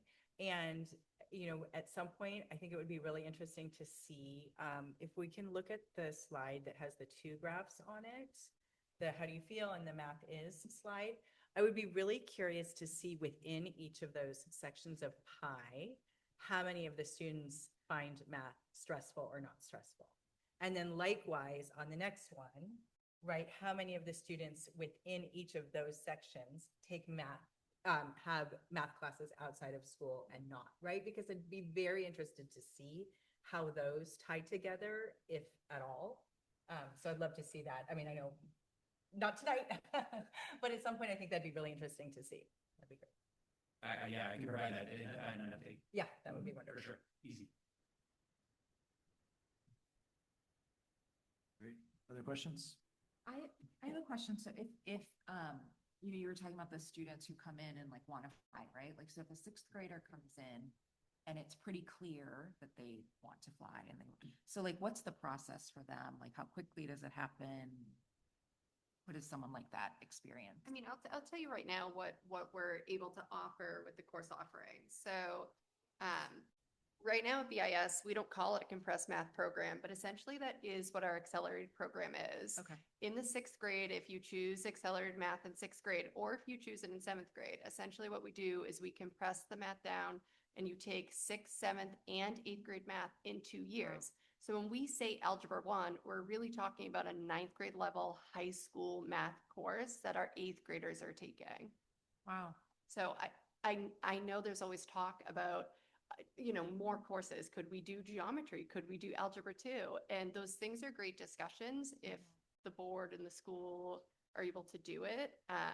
But we have talked about how it would be something that would need to be like, if we decided today, it would be a plan for 2 or 3 years from now with a new cohort, because there's so much that goes into that to bring in a new course selection and do it well.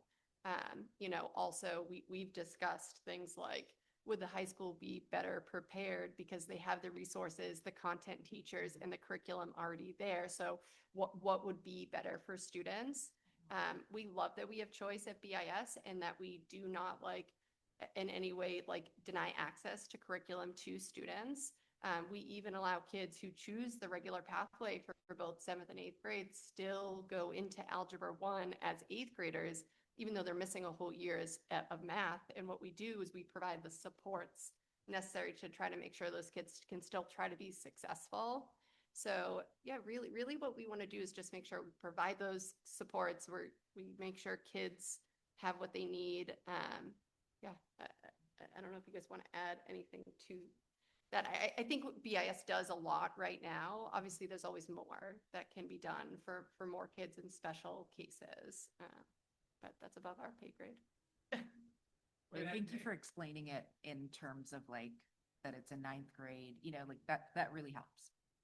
And what Ms. Brown said was exactly what we're hearing from EHS, was just get them as prepared as possible for us, and we will make those decisions. Great. How much fluctuation happens between, so if I start in math 6 and then I want to go to accelerated and then I want to go back to math 8, how does that happen, or do people pretty much stay in one track once they're in it? I mean, do you want to talk about algebra?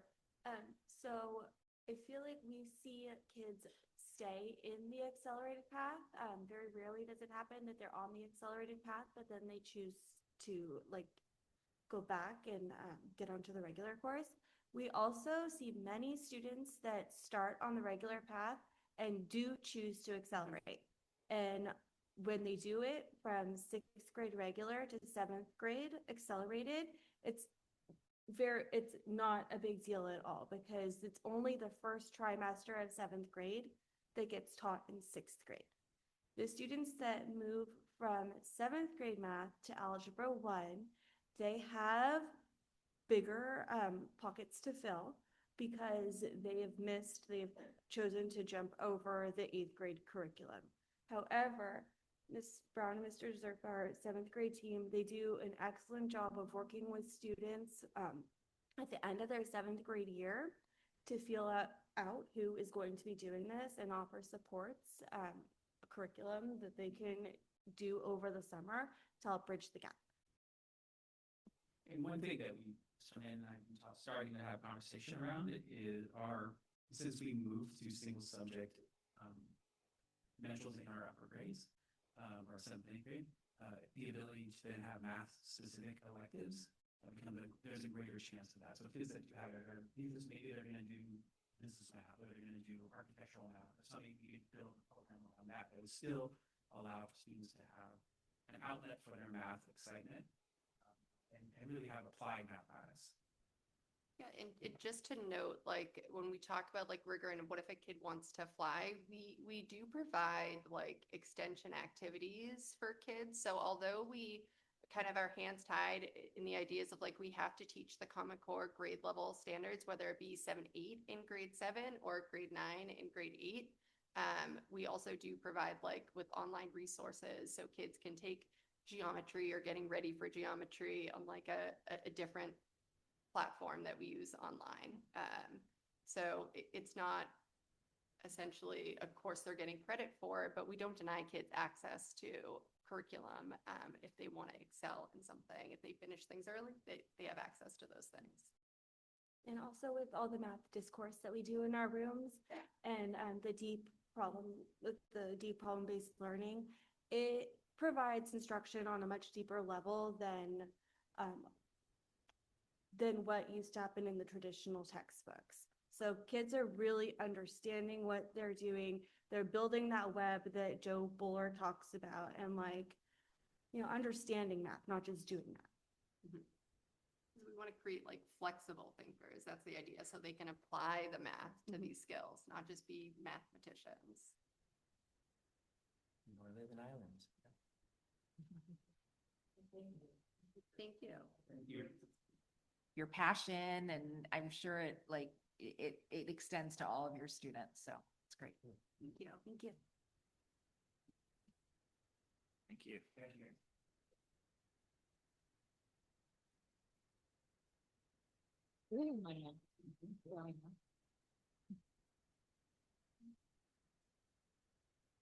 All right, we'll move to item 15A, which is the public hearing related to our local control accountability plan for LCAP for 26-27. And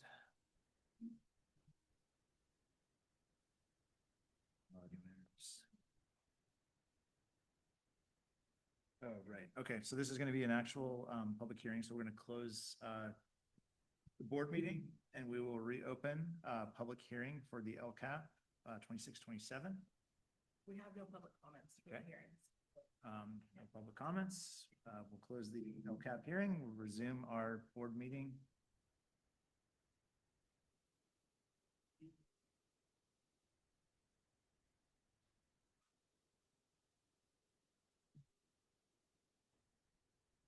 No, we will get to the non-agenda item, so it'll be item 20. So it'll be at the end of the meeting. So I do have, I'm sure I have your card, so I will, so yeah, as soon as we get to item 20, that was just a brief interlude for purposes of what we have to do for LCAP. So yeah, we will get to it. We're moving. All right, so next item is 15B, which is the LCAP first read. So tonight, thank you trustees, we are presenting the culmination of a 3-year journey of our LCAP. This is a special thanks to all individuals on committees, feedback we received from the community, our educators, our administration, multiple departments come together to give information that informs our LCAP. And so this is the culmination of a 3-year journey, and we will start a new one next year with new goals and such. First, I want to highlight 3 things that stand out as strengths and areas that we grew. The first is pretty obvious, is our chronic absenteeism rate, where we had 7 student groups in 2 schools in chronic absenteeism, where we needed targeted assistance from the county a couple years ago. And we now have no schools and only 1 standing group, our unhoused students, as having chronic absenteeism as a red performance indicator for them. So tremendous work we've done in that area. Second, our academic achievement remains very strong district-wide. We continue to perform well in English language arts, in math, English learner progress, with no schools identified in the red performance area for ELA or math. So overall, student performance remains substantially above the state standards and levels. Finally, one other area of strength, now I'm only targeting 3 big ones, there are other areas, is in our area of strengthened systems of support around our whole child. And so that is our MTSS work that we have done, our social emotional supports, programs that we put in place for targeted interventions to allow for stronger structures for our students to perform and do well in engagement, belonging, and wellness.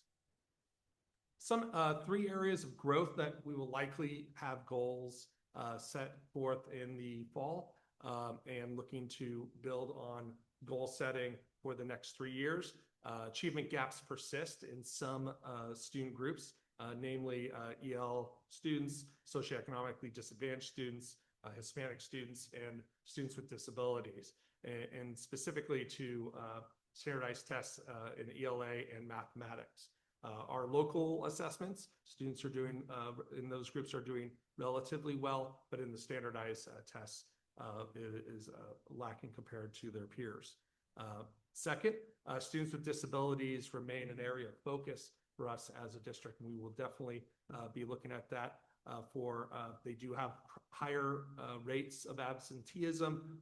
Performance rates are not on par with their peers.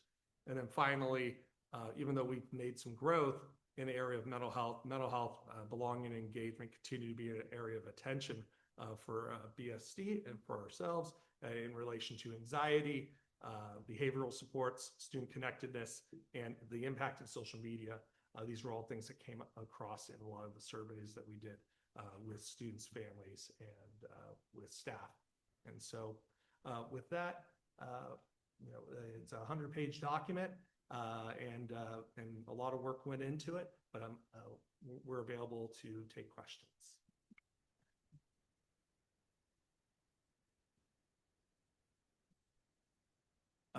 Yeah, I had one or two. So you mentioned, and I noticed some of the same things you called out, the wins on the chronic absenteeism and attendance is great because that's something we can measure directly and have 100% confidence that, that's a real number, and we can't do any of the good work unless the kids are showing up. So that's fantastic.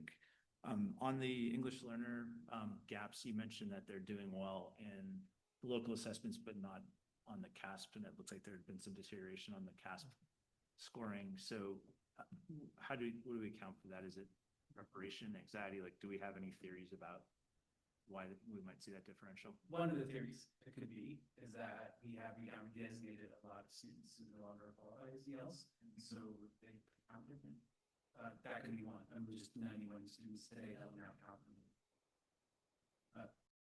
In the positive, it's still not to say we don't have a lot of work to do in this area, and it's something we're actually committed to our professional learning next year.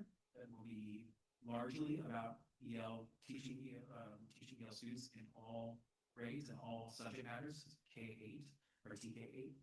So we are committing even more towards that next year. Even with the positive things with our redesignation, we are also doubling down with our staff to give them more skills. It's been asked, and so we're working with California Literacy Project, CRLP, again next year to promote that kind of how English works. Thank you. Is there a specific EL component of the CRLP, or is that sort of embedded throughout? How does that?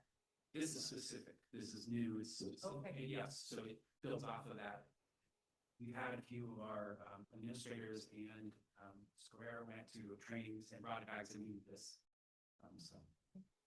I think Trustee Jay, what you're referencing is the 2-year project we did with CRLP, which there was a lot of embedded information around ELD.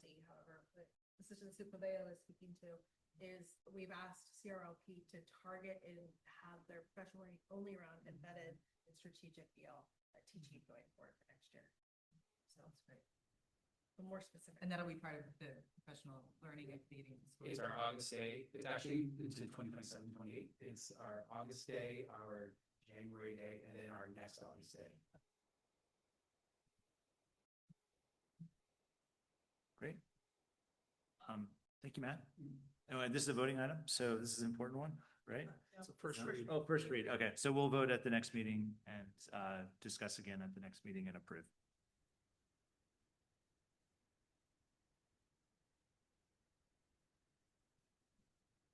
All right, so another public hearing, item 16A, which is the public hearing for the proposed adopted budget. Purpose is to provide an opportunity for interested constituents to provide public input on the proposed adopted budget, which is attached to the agenda. So we'll start the public hearing for the budget. Do we have any comments? No, we do not. Okay. So we'll end the public hearing with respect to the proposed adopted budget. Return to our meeting. And we'll move on to item 16C, which is fund balances in excess of 3% minimum requirements. Jen Baker. We have to do the first read, sorry. Oh, sorry. skipped one, 16B. Yes.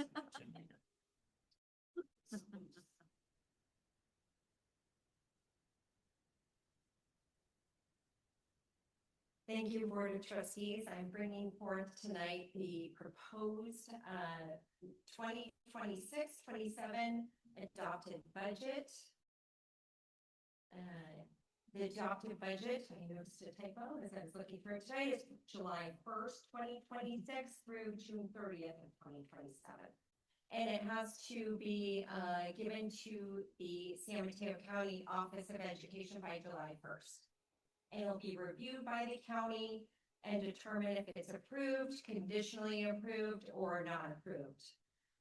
And then just an important note is the final state budget. There was a May revise that came out that needs to be approved by the legislature, which a lot of the components within the proposed adopted budget are used in terms of the COLA. We'll go through that, and the final state budget will be approved by the end of June. So in the adopted budget factors this year, the statutory COLA is 2.87%. There's an additional LCFF investment of 1.44%. That's also known as a super COLA, and that's laid on top. And it's the first time it's been mandated that there's an actual expenditure with that 1.44%. So that's just not an additional 1.44% COLA. The COLA is just intended to maintain purchasing power for the LEAs as costs go up. The mandated cost is a paid pregnancy disability leave. So when the budget is approved at the end of June, will help us determine if this is passed, and we will be at 4.31% COLA. Some of the calculations I think are notable to mention are FICMAT is our fiscal oversight, was used for the LCFF calculator that is constantly updated through FICMAT. The 4.31% was applied to the revenue in that FICMAT calculator. And once that is all our ADA, our attendance, which is extremely important to keep our attendance up, as noted in the LCAP, that is reviewed by the county. So that's something that we get reviewed by the county. Also, in the projections for the multi-year, FICMAT has a multi-year projection pro software that we put in all of our data. We actually extract it from our system and import it in. So that was used for all these calculations. As was mentioned in the last board meeting in May, the district switched from LCFF to community funded. And that was in P2, so our property taxes exceeded the amount of the LCFF calculator by roughly $500,000. And that means we get to keep that excess property tax. With that taken in account, lots of conversations have been happening between the county and the district. And we are keeping the revenue similar to this year. We're being very conservative because it is unknown if the property taxes are going to go up or down. So we're using the same numbers, and we can bring that back in a 45-day revise if necessary, if we see the numbers are going to go up. Although we really won't know if we're basic aid or community funded for next year until late October, November. So that's just something to note. Again, being very conservative with our revenue numbers because it's an unknown, as mentioned in the May board meeting by the CDO from the county office who came and spoke. It's something that we might be reverting back and forth between LCFF and community funded for the next 3 to 5 years. So it's something that we definitely need to watch. Enrollment, just want to bring that up, because we may be reverting back and forth, attendance is still very important to the district. And the numbers have been going up, which is we're about 96.5%. So we've actually seen our numbers come up from independent study and other factors. So great job at the school districts for bringing those attendance numbers up. Our enrollment is steady. I do want to note that since California brought TK, it is mandated in the school district starting in 2022, that those numbers are a little bit higher. We have around 230 expected TKers for this next year. So that's something that's notable. It was a phase-in process, and this year was a full phase in 25-26. Revenues, so our LCFF, federal revenues, other state revenue, and local revenue, which everyone knows our local revenue is very important to us, the BCE Foundation, as well as our personal tax with the new personal tax of 3.6 million for Measure GG. So those are extremely important to us in terms of salaries and benefits. Another thing to note for this next year is the special education allocation went up quite a bit, giving us 1.4 million, which is reducing our contribution from our general unrestricted fund. So we'll go into that. So here are projected contributions. This year we contributed $7.1 million from our unrestricted general fund into our special education, as well as our routine restricted maintenance account, which pays for maintenance and operations. So the revenue increased 1.4 million, which has brought down our contribution for this next year.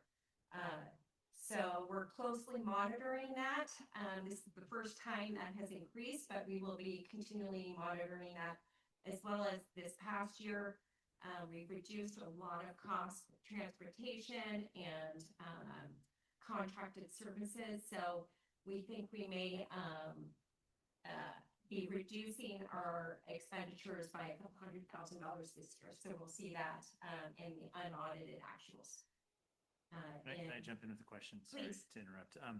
Could you just explain a little bit about the 1.4 revenue increase for special ed? Like what's behind that? Is it? So it is, Marlene, correct me if I'm wrong, it's 900 was the contribution, and now it's 1340, is that right?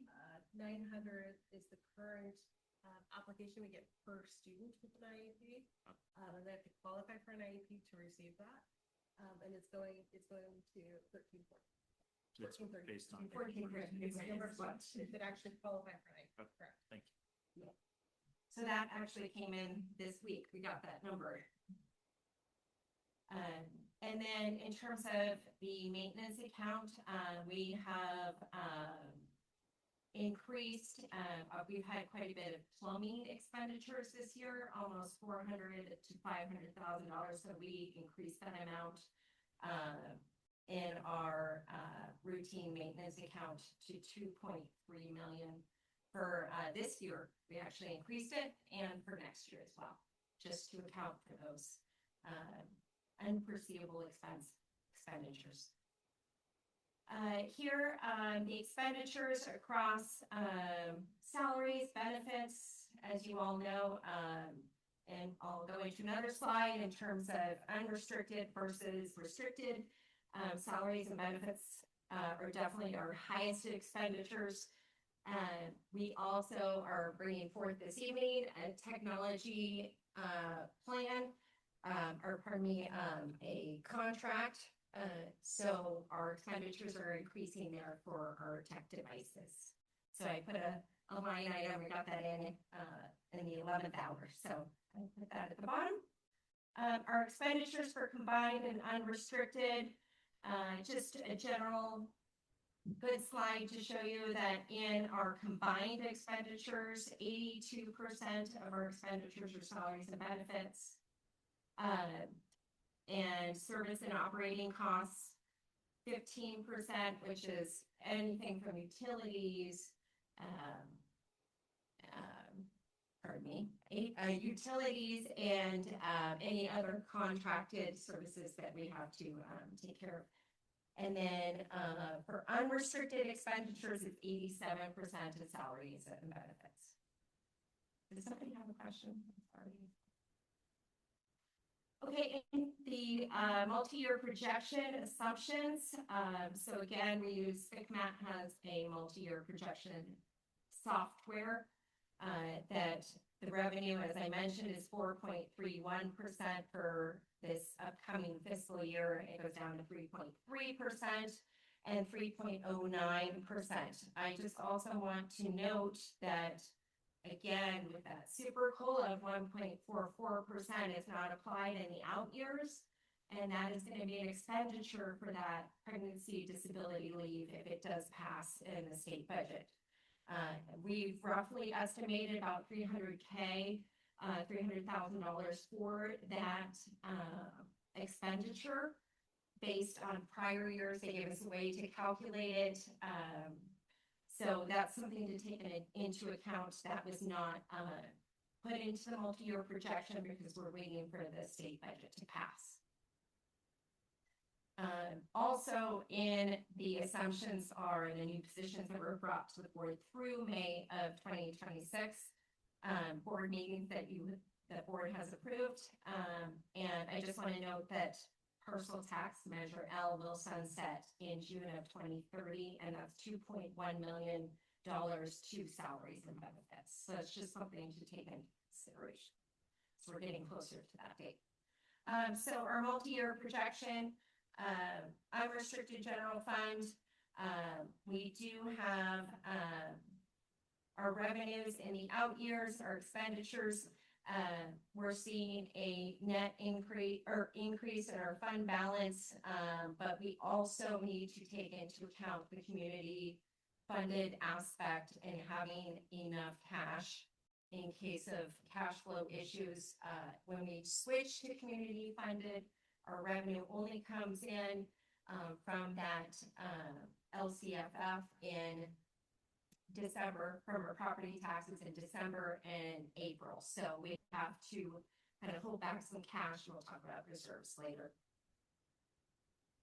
The other funds, so this is just a synopsis of all of our funds. The cafeteria fund is helping offset some of the expenditures for the Franklin Central Kitchen. We worked with the CDE this year and got an approved budget for $1.3 million that will pay for the mobile kitchen, which is roughly $600,000, as well as the electricity, the plumbing, what have you. So we work with CDE. So the expenditures are going up there. Deferred maintenance, as I mentioned, plumbing was higher in some of our kitchens. We're finding some sewage issues. So we do need to do an allocation back into the deferred maintenance plan. We are also going to contribute $3.6 million from our developer fee, Fund 25, into the bond to help offset some of our expenditures or for the Lincoln project. Anything else? Also, I want to talk about the rebates. We've been working on IRS solar rebates that will be roughly $1.2 million, so we're getting closer to getting that. Grants, we've been working with Peninsula Clean Energy and getting some allocations there, and our kitchen infrastructure and training. We just got a grant for roughly $130,000. So we're always watching those grants, and we brought it to the board last week for the strategic plan that'll help with other grants for some of our buildings. So in conclusion, we project a net increase of $3.2 million in our unrestricted general funds. Again, the LCFF calculator, the FCMAT LCFF calculator has 4.31%. And we will be able to maintain our reserves of the 3% minimum and this year and to subsequent years. And the board's reserve policy 3105.1 says that we need to keep 10% in reserves.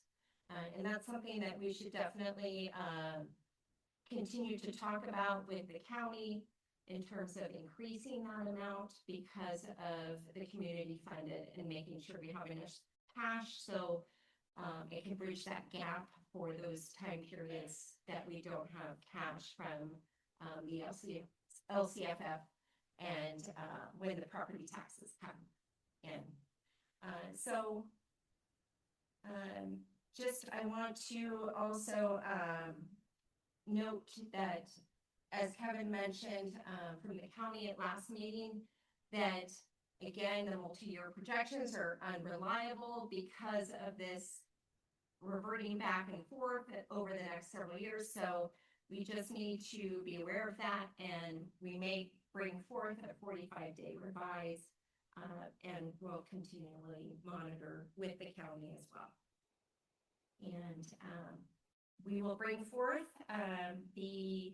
this is just an information item. This is the first read, and we'll bring forth the adopted budget in the next board meeting. Any questions?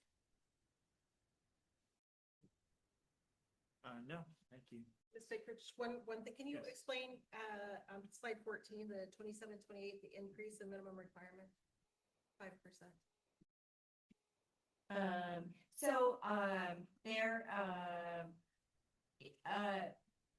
The state is suggesting in the next, in 27, 28, 29, that the minimum reserve move from 3% to 5%, and that will come in the state budget. So that's something we're definitely closely monitoring, which is something we've been talking the about. minimum requirement of reserves needs to go from 3% in districts to 5%. Correct. Thank you. I do have a question. Can you just talk for just another moment about the additional LCFF investment of the 1.44? That's directly tied to the paid pregnancy disability leave. Yes, it's to help offset that cost. But that is only provided for the first year. Correct. That's one time, but then the mandate continues beyond that. Yes. But the funding does not. Correct. Okay. Which is why I wanted to note. Yeah. Okay. Good question. Yeah. Okay, so this is the first read, right? So we'll vote at the next meeting. Thank you, Jen. Thank you. All right, we'll move to 16C, which is fund balances in excess of 3% minimum reserve requirements. Jen. Great, thank you. So education.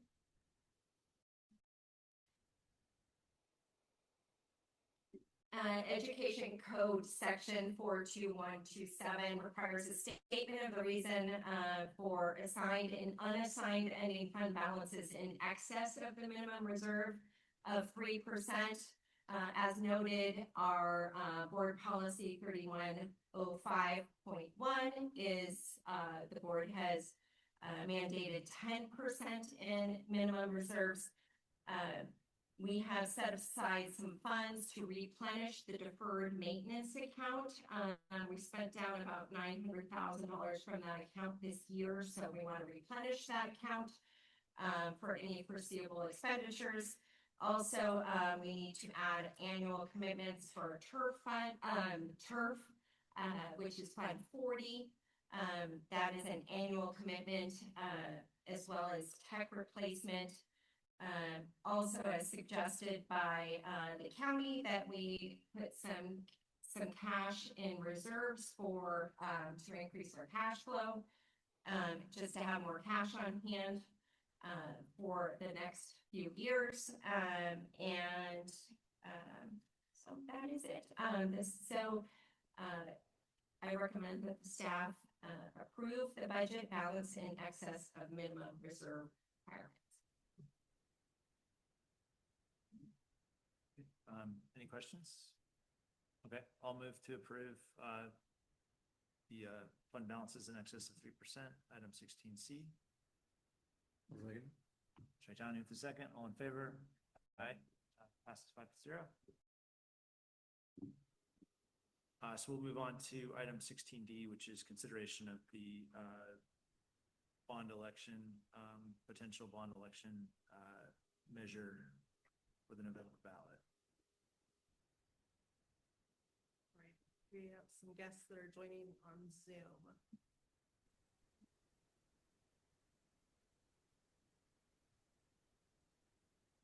Okay, Would we you- have the Hauser joining us on Zoom from Team Civex.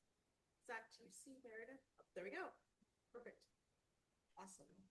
We also have Meredith Johnson from DWK here. This evening, we are bringing forward the consideration of a resolution of ordering a school bond election for November 3rd of 2026. The resolution is attached. We have looked at different needs, and you'll see some of our areas. You've just heard about some of our plumbing costs and items going up in our 100-year-old schools. So we are bringing forward a resolution for the board to discuss tonight. It's attached.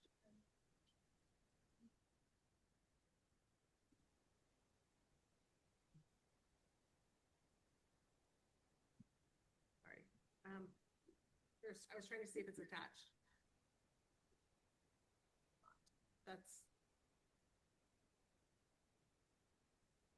the board been able to look at the resolution and review it? Okay. Yeah, it's attached to Perfect. it. Okay. Yeah. Sorry, I can't have Meredith and Jeremy in the crowd and then the resolution too. Are there any questions for Meredith or Jeremy regarding the resolution, or any questions for any of us? No, just remind everyone, Nicole and I have a subcommittee on the potential bond measure, and we've had a number of meetings with the folks on the screen, as well as Marla and staff. So we have reviewed and commented on the resolution language. So I'm speaking for myself. I'm comfortable with it. We have already approved, I think, moving forward with the measure. This is just the language to actually put on the ballot and approve. So, Jeremy or Meredith, anything you wanted to add? No, I can just quickly mention, this is the result of, public outreach and engagement over the last 9 months to get to this point. And just, a quick overview on the specifics of the measure included in the resolution. It would be $100 million in locally controlled funding for urgent repairs to schools, modernizations, and really just ensuring that teachers and students have the tools they need to succeed. In order to generate that $100 million, we're looking at a tax rate of $16 per 100,000 of assessed value annually. And included in the resolution are a few different components. First is a 75-word ballot question. That is the language that would be printed in the ballot, mailed to every voter. We know for a fact that every voter who casts a vote on the measure will read that before they do. But also included is the full text of the measure, which would be mailed out in the voter information guide ahead of Election Day. That includes more details about the accountability provisions built into the measure, and also the more detailed project list that outlines the uses of funds.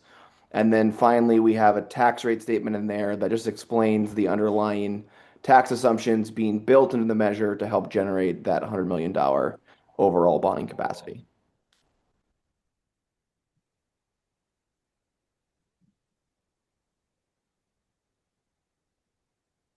Great. Any questions for Jeremy or Meredith or any of us? Thank you for your work. And I guess I just want to, maybe it's obvious, but this is a multi-year funding. So I think it's been, Jeremy, 6 years since we did the last one, approximately. Is that about right? And the plan, at least, my strong preference is that this money as well lasts for a similar period of time, or as long as, or longer if possible, so that we have funds available for the type of projects that Jeremy outlined, and we've talked about the old buildings and the deferred maintenance and those kind of things, as well as other needs that will inevitably come up over the years. So we've done some beautiful things on this campus at BIS and around the district, but the state doesn't fund capital for schools any more the way they used to. So this is the mechanism that we use to make sure that we can continue to do these necessary projects over the next, hopefully, many years. So that's my thoughts. And I'll move approval if there are no other questions. I'll second. Katie, all in favor? Aye. Great. 5-0. Thanks, Jeremy. Thanks, Meredith. Thanks, everyone. Have a good night. All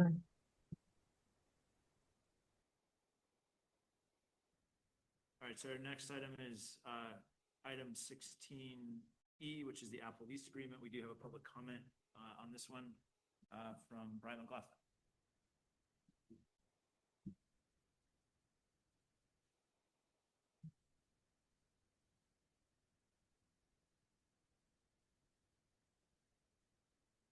I urge the board Go ahead. I urge the board to shelve item 16. The Apple lease agreement totaling more than $1.7 million over 3 years.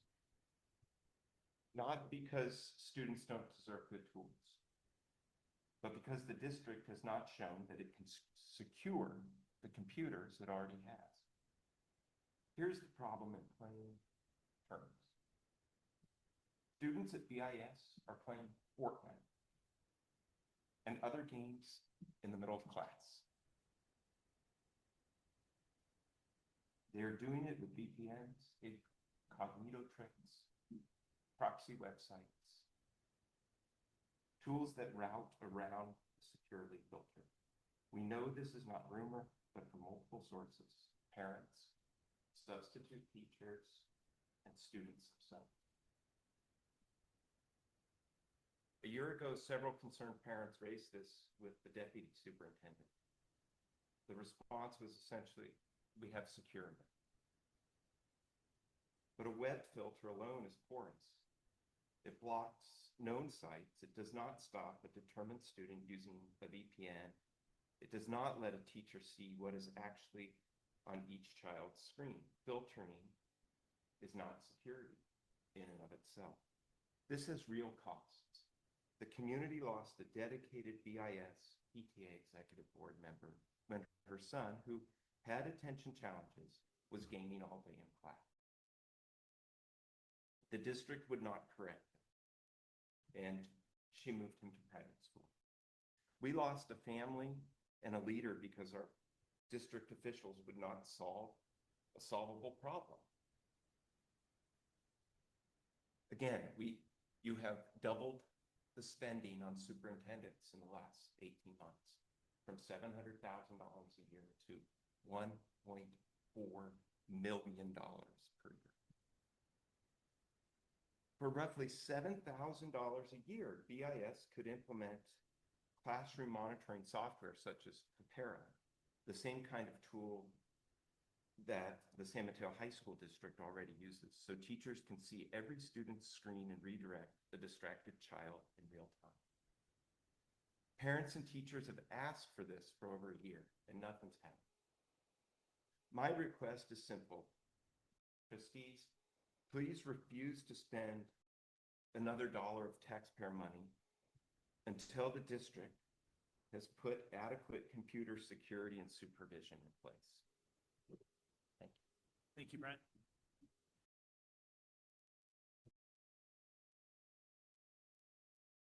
All right, Don? Yeah, as part of the anticipated district technology plan, which does include privacy and security as part of the plan, we're asking for approval this evening of the lease. This would enable this schools to offer an iPad to each TK through first grade student. It would allow for us to provide a one-to-one device for every fifth grade student through eighth grade, and allow for any fourth, fifth combos to also those fourth graders to get a device also. If you haven't seen the Mac Neos, I think Apple devices were cost prohibitive years ago, and you could see the new devices out from Apple are very aligned with the Mac Airs, excellent devices, Strong does everything that our staff will need and what our students will need. We will have security as part of these devices. Hapera is a part of for our Chrome devices and so that is a part of the technology plan also. Apple has its own secure way of I'm absent of the exact name of it. I know, but it has something like what Hapera has for Chrome and for Google devices. And we're looking for approval. What we'll be doing is the plan is to take the Google devices that the students have, and we will have those. Those will go to all the 2nd through 4th grade students. We will have them refurbished. We will definitely have Hapera on them for the teachers in their classrooms to manage. And so looking for approval this evening. Okay. Questions? Okay. So I guess just with respect to public comment, so Hapera was one of the systems. I mean, I know how hard it is to keep my kids away from things that, are distracting on screens. So, I mean, it sounds like part of the district technology plan is to try to address that problem, recognizing it may not be like something you can completely solve, but is there anything you can share with? Sure. The expectation, I know, our coordinator of technology would echo this. The plan is that these would be very secure devices, that they are not for web browsing. They will be for education purposes only. And there will be and this was the technology committee made this very clear that this is how they felt. It is a part of our plan. They will be secured with only approved access to approved applications that are aligned to our instruction and research. Just to add on quickly too, I think the important thing is also making sure that our teachers or educators, our Burlingame educators, because it could be anybody that have a group full of students with computers, they'll also understand the apps like Hapera and other apps that we already have so that they can be in one spot monitoring, clicking between like Virginia's and Melissa's and Bright, like looking at everybody's computers. So that will be a component. So it's not just the devices going out, it's also training and support for our teachers to understand how to utilize that and support it. Thank you. All right, so this is a voting matter. I'll entertain a motion. I'll move to approve. Okay, second. Full second. All in favor? Aye. Aye. Passes. Apple Lease passes 5-0. We'll move on to 17A, which is public hearing notice vacancies. Notices of vacancies. It's a Is it hearing? Okay. All right. So we will convene the hearing, public hearing, notice of vacancies. Are there any public comments related to this item? there. Okay. So we'll return to our regular meeting. Move to item 18A, which is employment of the chief business official. Marla.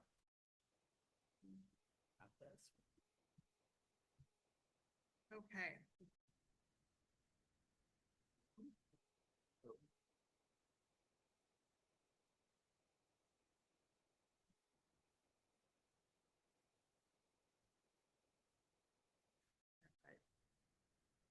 There's a question about the public hearing being there, but the presentation is not listed. It's attached. It is attached. But it's in the hearing. Okay. Right. So I guess we as board members have reviewed the agenda, but is there anything in the presentation that we want to share with the public? Carla, do you want to give them a high level based on what's in there? I think one of the important things is this is mandated by Ed Code that we talk about what vacancies we have. I think it's important also to realize that vacancies and hiring are really a snapshot, literally by hour, because people have to clear through DOJ or offerings go out. Or new positions are posted. So you kind of have to draw your line in the sand and be able to say what your number is at that moment. our current vacancies, what we're projecting for next year, if everything goes through, it's not very many that we're still recruiting for, actually. No, we're actually in the hiring process. In August, you will see many of those names on the personnel action items.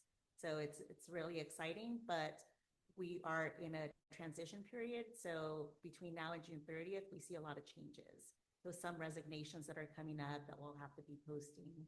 But that's kind of where we're at. So it's always evolving, HR. Yes. So the 11% certificated staff vacancy rate, saying is probably higher than what we were expected to be. Yes, it's going to be lower. Okay. Yes. Good. That was a June 2nd report that was pulled from Frontline, but the things are always changing. It's already lower than 11%. Yes. Okay, good. Yeah. She keeps pulling sticky notes off her tabs, so. Did you have anybody have questions? Okay. All right, thank you, Carla. We'll go to item 18A, employment of the CBO. Thank you. It is a great honor that after a year of not having a CBO that I am bringing forward Ms. Jen Baker as a chief business official for the Burlingame School District. As legally required for contract employees, we do need to read out some of the highlights. There's a 3-year contract starting at 2026 through 2029.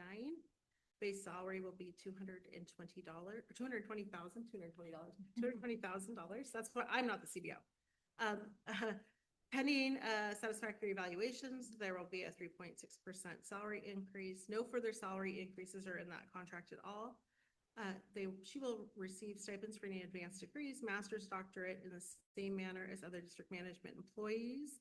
Health and welfare coverage, family, medical, dental, vision. Chief business official shall receive monthly transportation allowance of $100 and cell phone allowance of $150. Chief business official will work 12 months and be entitled to receive the 25 holidays as of annual vacation. Great, thank you. Any questions or comments? All right, I'll move approval of chief business officer contract. Second. All in favor? Aye. Aye. All right, congratulations. Congratulations.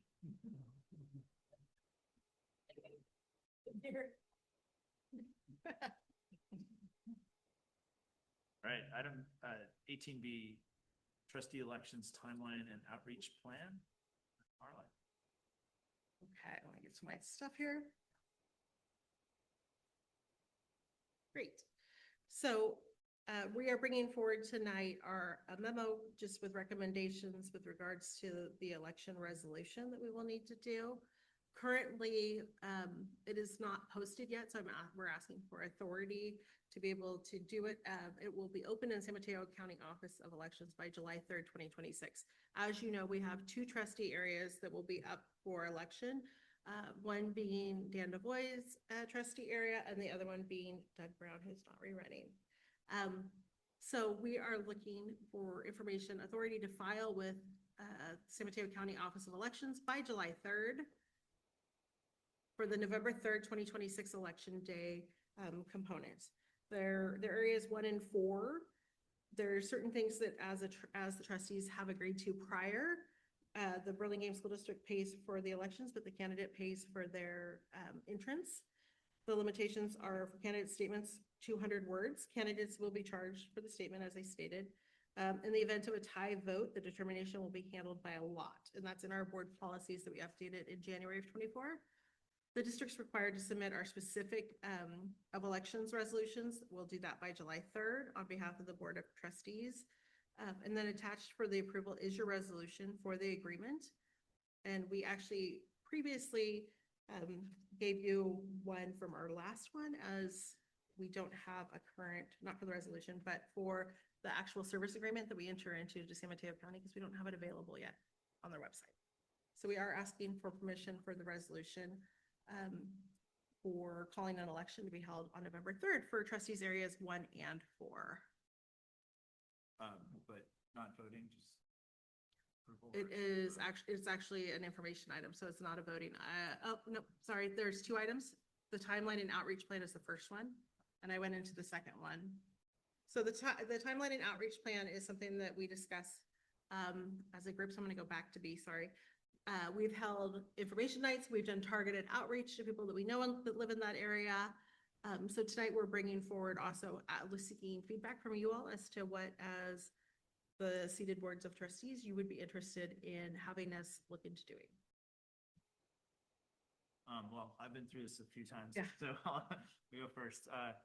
I think the outreach is really important because a lot of people will not even know that this is an opportunity for them, or and they might not know what it involves. So, and now that we're by area, it makes it that much harder to find, good qualified candidates that are willing to do the work because they have to live in one of these two areas. So, I would support what we've done in the past, which is, emails, comments at board meetings, but talking to people that you might know in these areas, and a couple of events, whether it's in person or by Zoom or both, so we can answer questions. Because I think anybody who's considering it certainly has a lot of questions about what's involved. So something we can all answer. We don't know.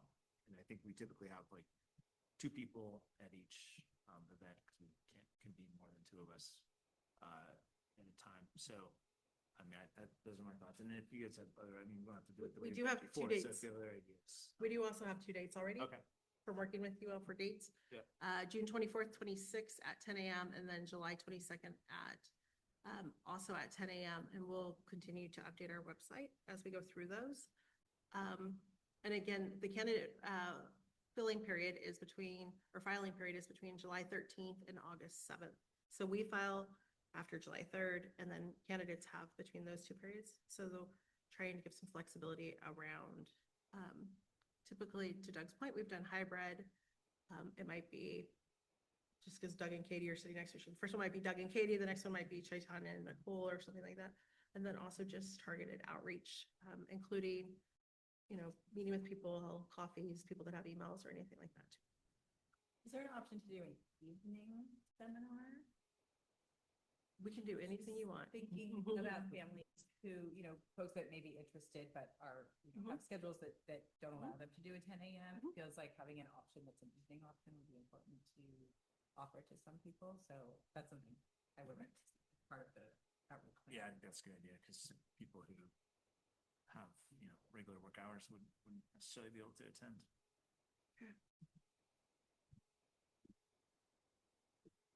Any other thoughts about any of our timeline or anything that we have?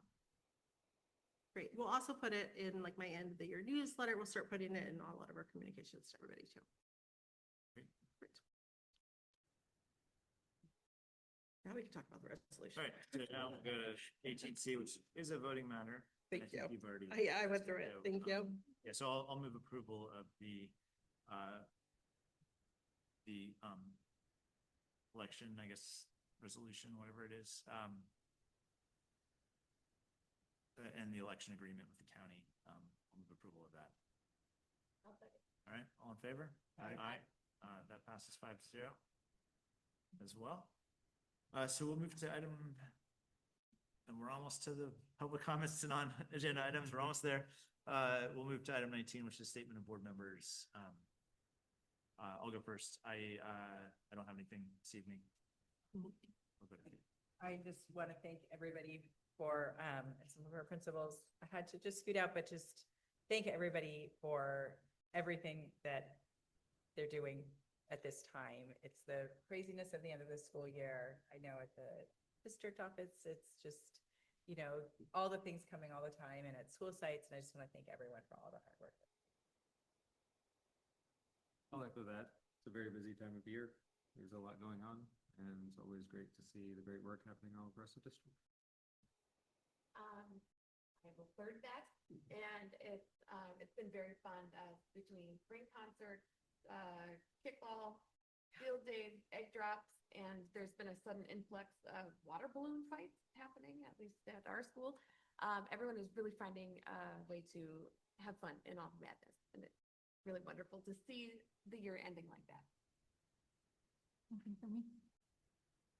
All right, great. We'll move on to 20, which is public statements related to non-agenda items. And the First one I have is from Alicia Penner. Thank you for your patience.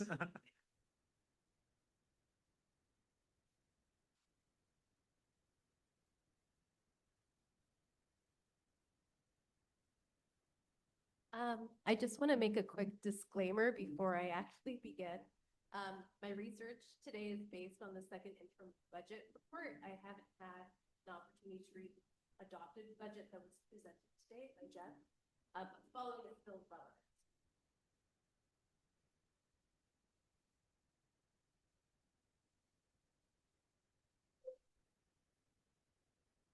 Good evening, members of the Board of Trustees, district management, fellow staff, and parents in our community. My name is Allie Penner. I am a special education instructional aide at Lincoln Elementary School, and I also serve as a volunteer CSEA site representative and CSEA negotiations representative. I am here tonight representing the California School Employees Association and the dedicated classified staff of the Burlingame School District. While teachers from the academic core of our classrooms, classified staff are the foundational framework of our schools. We're the instructional aides keeping specialized learning on track, the secretaries running the front offices, the custodians maintaining clean and safe environments, the IT technicians supporting our students and staff with all their technology needs, and the campus supervisors keeping our children safe. Yet today we face a quiet crisis in BSD. Our classified staff are severely underpaid and our wages are severely lagging behind in the Bay Area. Classified staff are struggling to make ends meet, and our district is failing to provide a living wage in one of the most expensive counties in the country.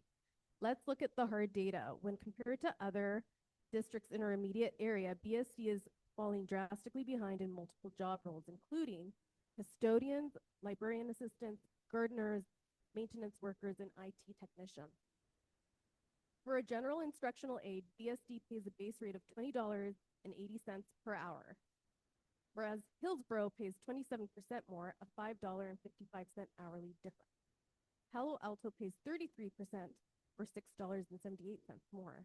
Woodside pays 34% or $7.11 more. And San Francisco Unified pays 52% more. And that gap will widen even further with their new 2026 contract, where they received a 10% increase, bringing the difference up to $13.87.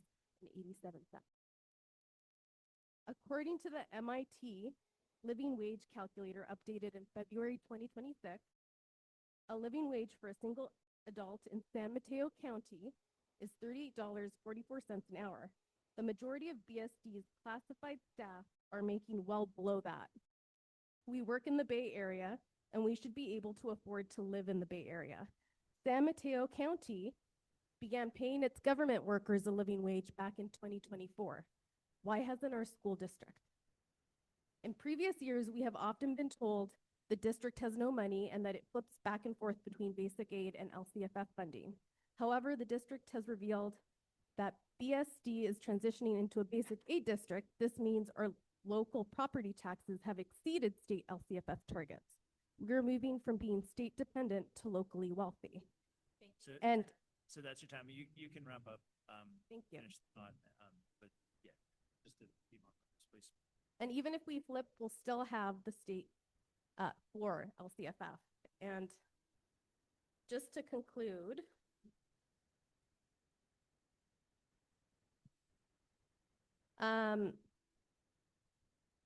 given our multi-year financial outlook has a positive certification and a healthy ending balance, and given our new basic aid status, our measured GG funding, our growing average daily attendance and LCFF funding, and our reserve surplus, the money is there. We urge the board to commit to an equitable wage increase, fair pay schedule restructure, and sustainable family health care. Let's invest in the people who keep Burlingame schools running. Thank you. Thank you. Thank you.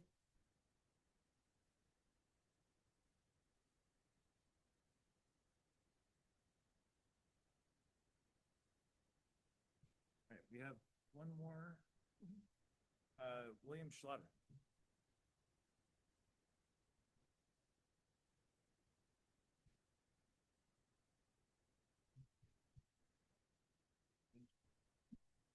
My name is Phil Schlatter. I have two children at McKinley Elementary, a second grade son and a first grade daughter. She's 6 years old. Board members, staff, members of the community, we heard at the beginning of the meeting how Marley talked about the difficult times that districts has had recently. And I'm here today to acknowledge and remember the life of Gavin Suey. Gavin was 6 years old. He died on May 13th in a tragic accident at McKinley Elementary School. He was a friend to my children and a member of our community. I would like to ask all of us to take a full minute of silence to remember his life and to hold his family in our thoughts as they grieve. So I ask, please prepare yourself in whatever way you feel right. I'll watch the clock. And let us remember Gavin.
Thank you.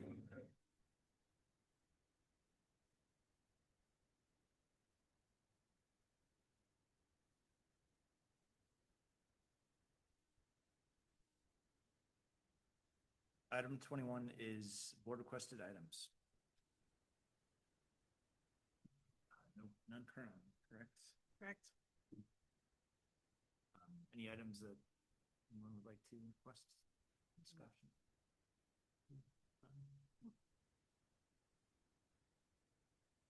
All right, so we will move on to closed session at 8:19. Public comments. Oh, right. Any public comments related to anything on our closed session? No, there are not. Okay, great.